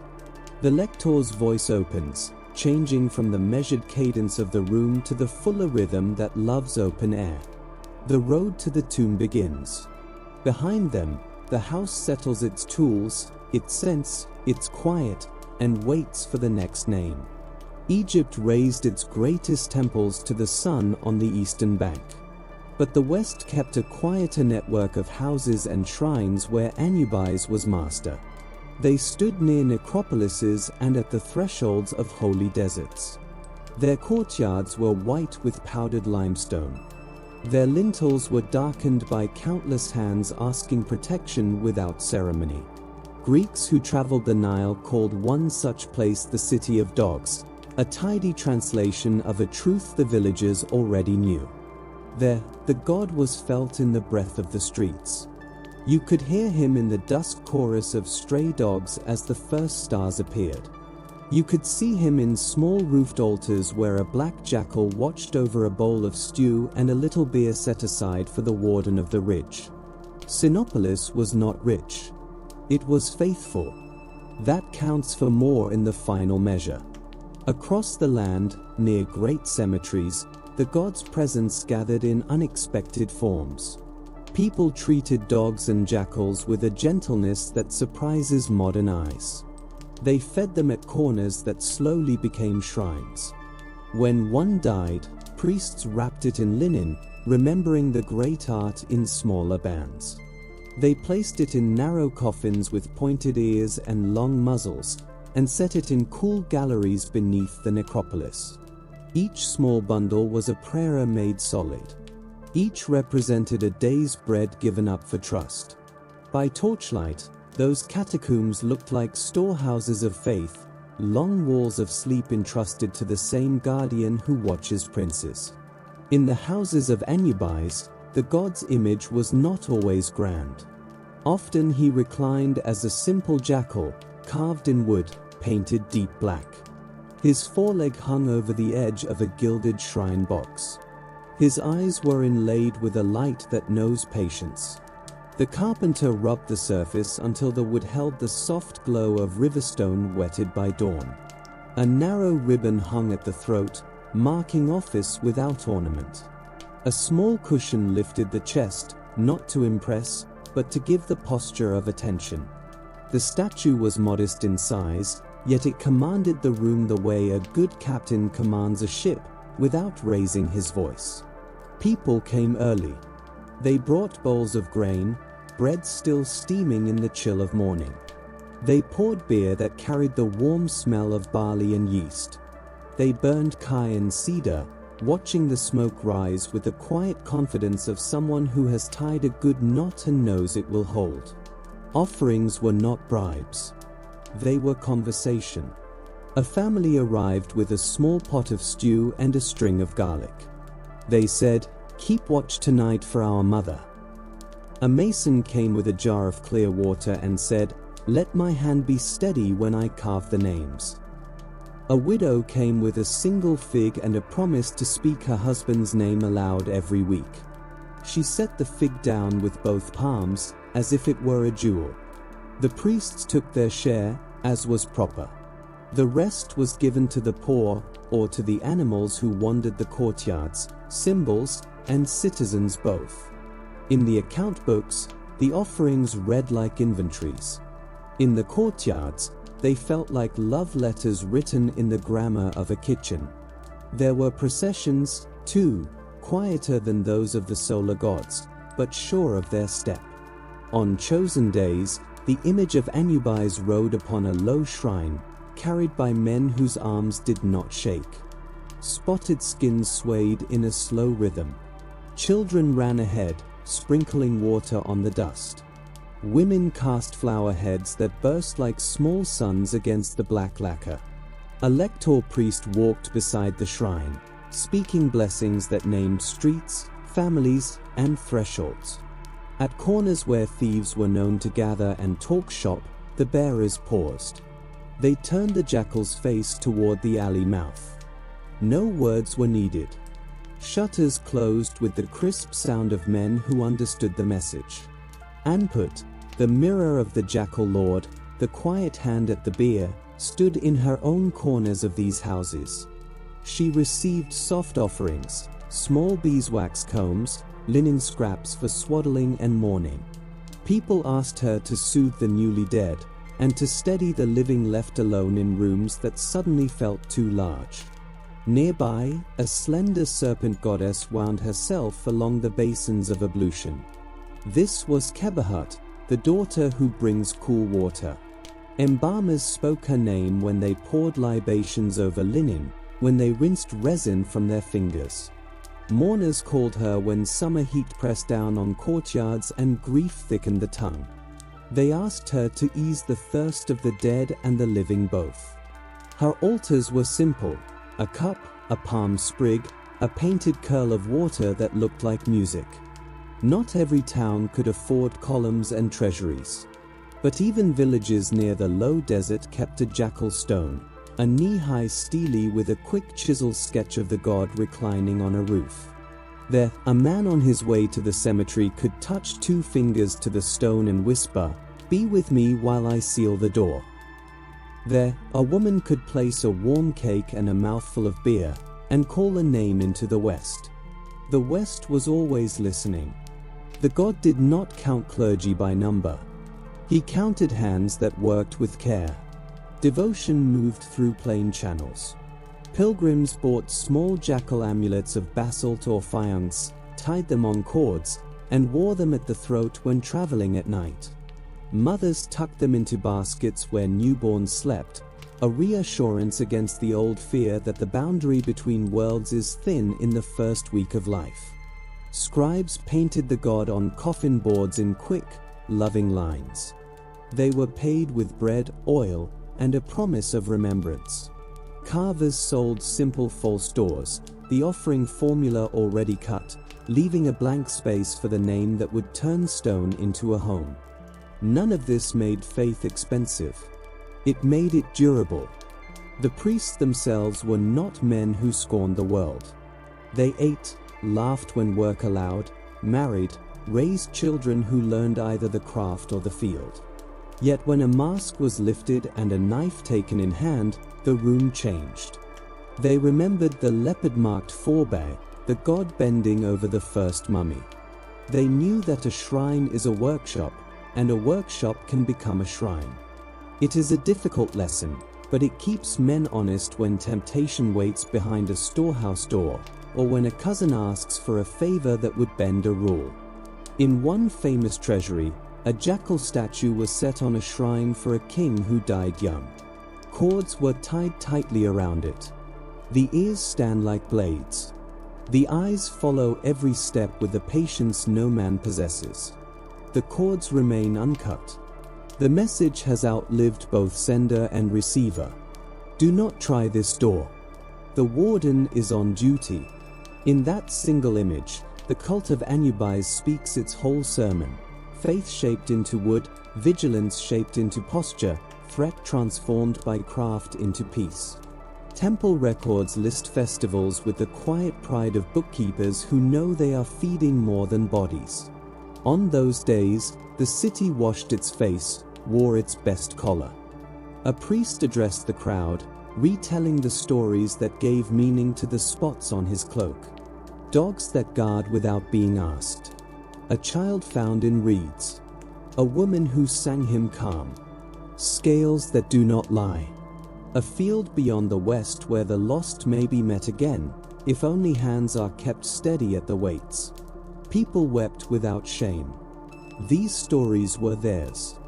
They always would be. By evening, offerings were counted, dogs fed, the poor supplied, candles snuffed, floors swept, gates barred. The jackal looked no different than he had in mourning. Gods do not sag with fatigue. The priests rolled their shoulders and walked home beneath a sky of hard, clear stars. The desert lay close, familiar as a sleeping bull, harmless, yet deserving respect with every step. Along the ridge, a real jackal paused and looked down. In a house somewhere, a woman spoke a name into a corner and waited for her breath to steady. Faith had done its quiet work. So the cult of Anubis bound city to cemetery, kitchen to chapel, fear to duty, grief to craftsmanship. It did not roar. It did not promise what it could not give. It promised a watch. It promised a craft that turns endings into passages. It promised a God who would stand at the door until the last grain of sand fell in the last unseen glass. Empires changed names on coins and decrees. The West kept its guardian. When kingdoms loosened, when crowns shifted like sand in wind, priests still walked the necropolis paths, spotted cloaks folded over one arm, voices low. In Memphis, in Thebes, the embalming houses still smoked with resin. Kings became generals, foreign generals became kings. The Nile rose and fell more faithfully than ministries. In courtyards where a jackal watched from a shrine roof, offerings still steamed in the morning and cooled by noon. A God who keeps the dead at peace does not lose office when borders redraw themselves. The Greeks arrived, in ships bright as fish, in lines of men whose sandals counted the earth. They stood in temples, feeling delight and caution together. They laughed at animal-headed gods by daylight, and by night swore by the dog of Egypt when they needed their words to carry weight. They meant Anubis, even if their tongues bent his name. Egypt learned to speak 2 languages at once. Stone kept the old forms. Port spoke Greek. Gods wore new garments without shedding the old. Anubis did not change his work. He changed his company. And in Alexandria's bright age, the learned placed Egyptian guardians beside Greek messengers and watched correspondences bloom without hurry. In the Greek imagination, Hermes stood at the borders. He was the one who knew how to cross, between sleep and waking, between the living and the dead, between intention and outcome. In Egyptian thought, that same responsibility belonged to Anubis, whose patience outlasted dynasties and whose silence carried the weight of law. When these worlds met along the Mediterranean coast, no argument was needed. The resemblance was already there. In Alexandria, where languages leaned against one another like columns in shared sunlight, the 2 guides were introduced not as rivals, but as familiar guests seated side by side. From that recognition emerged a figure who did not confuse the roles of the gods, but clarified them. Anubis appeared on painted walls and hanging amulets, jackal-headed, bearing the caduceus, sometimes winged, sometimes still. This was not a contradiction. It was a shared duty given a single face. The scholars of the city welcomed such harmonies. They catalogued beliefs the way others catalogued stars. Philosophers debated the soul as if it were a refined metal, something to be tested, weighed, purified. And somewhere beyond the lecture halls, a painter in a narrow street applied black lacquer to the shape of a jackal with steady hands and quiet certainty. No debate disturbed him. He knew what was required. Processions echoed through colonnades where incense rose in pale spirals and Greek hymns braided themselves with Egyptian drums. During festivals of Isis, the sacred ship was lifted above the crowd, swaying gently on human shoulders. Masks filled the streets, gold, linen, painted wood, and among them appeared the calm black face of the jackal. Long ears, unblinking eyes. The presence steadied the spectacle. Even a city built for wonder needs order somewhere at its heart. In the Fayum, where the lake gathers light like a jewel set into the brown earth, the dead began to carry their likenesses forward. Faces were painted on limewood panels with care and restraint. These eyes had read Homer and the Book of Going Forth by day. They looked outward from eternity with knowledge of both worlds. Among wreaths, gold leaf, Greek fashions, and Roman precision, the jackal remained small, deliberate, often hidden in a margin or carved quietly into a coffin's edge. The old guarantee never announced itself.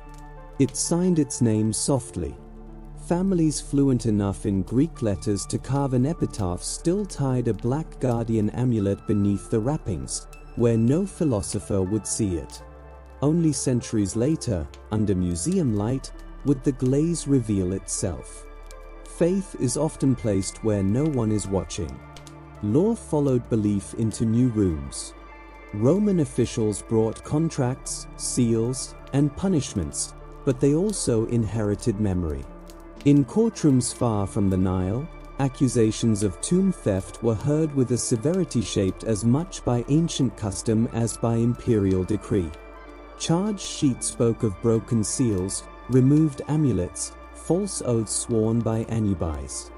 Fines, beatings, labor followed. The standard changed, from lotus to eagle, but the offense remained the same. A civilization proves itself by how it treats the dead. Latin writers borrowed the god for spectacle and sermon alike. In great processions, where gods paraded on living stairs and painted stages, the black guardian walked beneath the sun.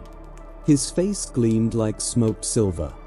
Even those who had little patience for doctrine felt their voices drop as he passed. A city that depends on order benefits from a God who does not laugh and does not wink. None of this erased the older ways. In the valleys of the West Bank, kings were still received beneath deep stone. At Deir el-Medina, workmen sketched jackals on ostraca during stolen moments of rest. In Memphis, the house of Anubis still welcomed the poor and the nameless, offering rights without bargaining when a body had no family to claim it. Spotted skins smelled of sun and incense. The ads touched the mouth. A masked priest steadied the mummy as it was raised. When the procession began, a small wooden jackal rode the prow of the sledge, just as it had when pyramids were young. Philosophers and priests argued, as learning and devotion always do. Plutarch listened carefully. He tried to translate without flattening, to explain without stealing weight from the stories. He dressed Osiris, Isis, and the jackal lord in language the schools would accept, while preserving the core of the tale. He knew the floor he walked on had been polished by feet and tears alike. Taking the old names seriously, that is the first virtue of a foreign scholar, and the last. As temples quieted and new hymns rose beneath new roofs, the embalming houses fell silent by degrees. Jars stood empty. Knives rusted. Leopard skins were folded one final time and left with respect. Yet the bond did not break. It changed its form. The jackal remained, in art, in habit, in the pause before crossing a threshold. He remained in the farmer who refused to cheat a measure, fearing a balance older than law. He remained in the story told to a child when loss entered a house and questions could not be avoided. A careful God is a medicine that lasts. Archaeology arrived with brushes instead of spells, levers instead of prayers. Still, the watchers felt watched. Men lifting lids from rooms sealed since Hellenistic years sensed the steady regard of inlaid eyes. On gilded roofs, jackals reclined with serene contempt for time. Cords still crossed beneath their paws. Do not. The warning that once restrained thieves now worked faintly on scholars as well. The best listened. They took notes and drawings, waiting for permission. The worst fled at imagined sounds, dropping courage like a broken lamp. Both reactions would have pleased a God who valued manners. Through every adaptation, the image endured, Anubis leading the justified forward. Hellenistic painters softened the angle of the chin. Roman sculptors squared the shoulders. The essence remained unchanged. A good usher takes a hand and places it into stronger hands. Greek captions, demotic scrolls, Latin notes, all carried the same message. A guardian does not seek glory. He keeps doors. He keeps scales. He serves a greater seat without envy or fatigue. A people who can carry their guardian through conquests, alphabets, and fashions are a people with a spine. Egypt proved this. The river flowed as it always had. The desert kept its counsel. The West remained both doctrine and direction. In houses where a grandmother still lit incense at dusk and whispered a name into the corner, the smoke rose as it had in the Old Kingdom, under Alexander, beneath emperors, and after. The God who hears such things does not keep a calendar men can read. Time in Egypt does not move straight. It drifts like sand and circles back like a falcon on warm air. For a long while, rites grew quiet. New prayers filled new stone. Debates rose under different names. Yet vigilance did not end. A guardian needs no choir, only a threshold. Then the desert spoke again. A sealed door yielded. Steps descended into air untouched for 3,000 years. Candles burned like obedient stars. Beyond cords and warnings stood a shrine. And upon its sloping roof, a jackal waited. The lacquer of his body was deep and patient. His eyes caught even the weakest flame and turned it into attention. The cords beneath his paws were unfrayed. Do not. The message had traveled from a vanished court to the age of cameras without losing its meaning. Hands trembled as notes were written. Cords were cut only when law allowed, and with more ceremony than many crowns receive. The world watched and remembered something it once knew. Faith is not noise. It is a watchman at a door, and an agreement not to be broken in haste. After that opening, there were many more. The desert began to yield its corridors, slowly, like a careful keeper deciding the time had come. In every place where the past still speaks, the old order leaves a mark. It does not shout. It signals. Beneath floors, small magical bricks once rested in darkness, each bearing the alert shape of a jackal lifting its head, as if scent itself could travel through stone. On coffin lids, his clean profile oversaw names arranged with care, letters aligned as if alignment itself were a form of protection. On the hard backs of scarabs, words were pressed into narrow space, brief, urgent, intimate. "O my heart, do not rise against me when the balance is set." Museums slowly gathered these quiet things. Rooms filled with linen-wrapped bodies and objects that had never forgotten their purpose. Under glass, faces lay dark and still, their calm unbroken by centuries. Beside them, amulets waited, patient, their tasks neither rushed nor spoiled by time. Visitors found themselves slowing without instruction. A hush settled that no sign demanded. The god was not present only as an image. He was present as a discipline of attention, moving from case to case, detail to detail, like a watchman pacing a familiar route. Scholars did what scholars must. They argued. They traced lineages, disputed parentage, debated whether one jackal god blurred into another on the earliest standards. They analyzed pigments, followed the paths of resins through cloth, reconstructed trade routes from scent and stain. Footnotes multiplied. Dates were weighed and reweighed. Through it all, the guardian did not shift. Whether named Inpu in the old tongue or Anubis in Greek, whether shown as full animal or as a man wearing the night upon his shoulders, he continued his work without heat or complaint. He guarded the dead in glass houses as he once had in stone. He stood at the scales in painted papyri and taught, without sermon, that justice is first a craft, practiced patiently, long before it becomes a verdict. Not all of his service belongs to labeled rooms and security lights. He still walks in the living memory of a land that has never fully forgotten which direction the west lies. At dusk, in small towns near the edge of the desert, people pause on thresholds that face the fading light. They speak into corners. They release a name into the air as breath given purpose. Along a ridge, a jackal pauses and looks down. For an instant, the oldest agreement in the country renews itself. "Keep them," says a grandmother, "to nothing a stranger could see." "Keep them," answers the ridge in silence that does not feel empty. The ancient cult that once mummified entire packs of dogs did not survive unchanged. What it left behind was quieter and more durable. A thin dog sleeping in the shade of a Cairo workyard, ribs sharp, ears torn, receives a crust and a slow hand on his head. This is not worship. It is recollection.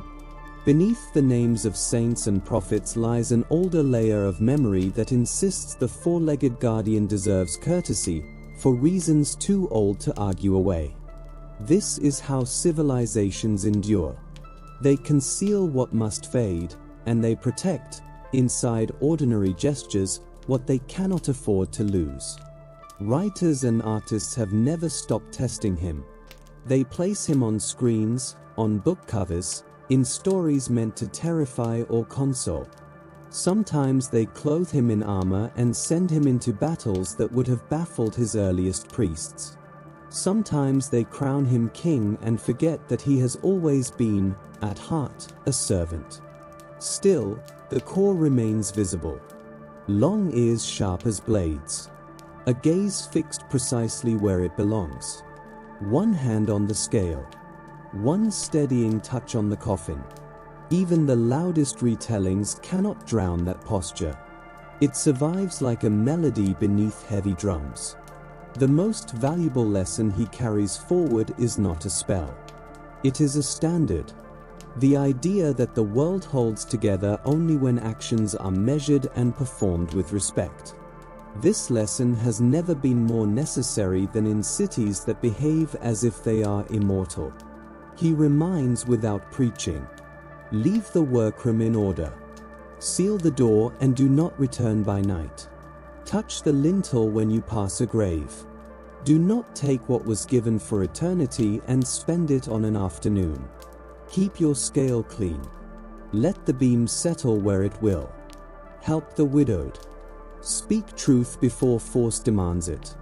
If you do these things, the last hallway will not terrify you. One image returns again and again in the modern age.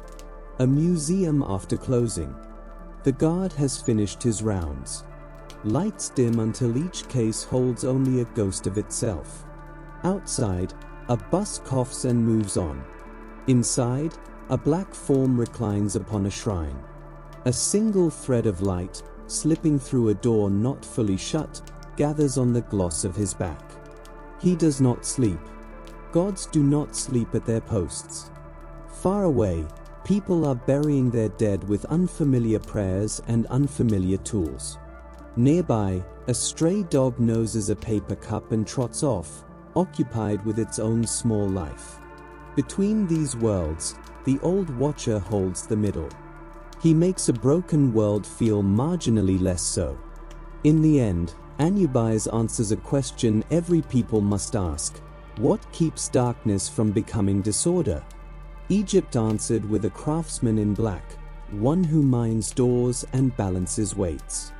He began as fear disciplined into ritual. He endured as labor refined into sacrament. He remains as presence translated into habit.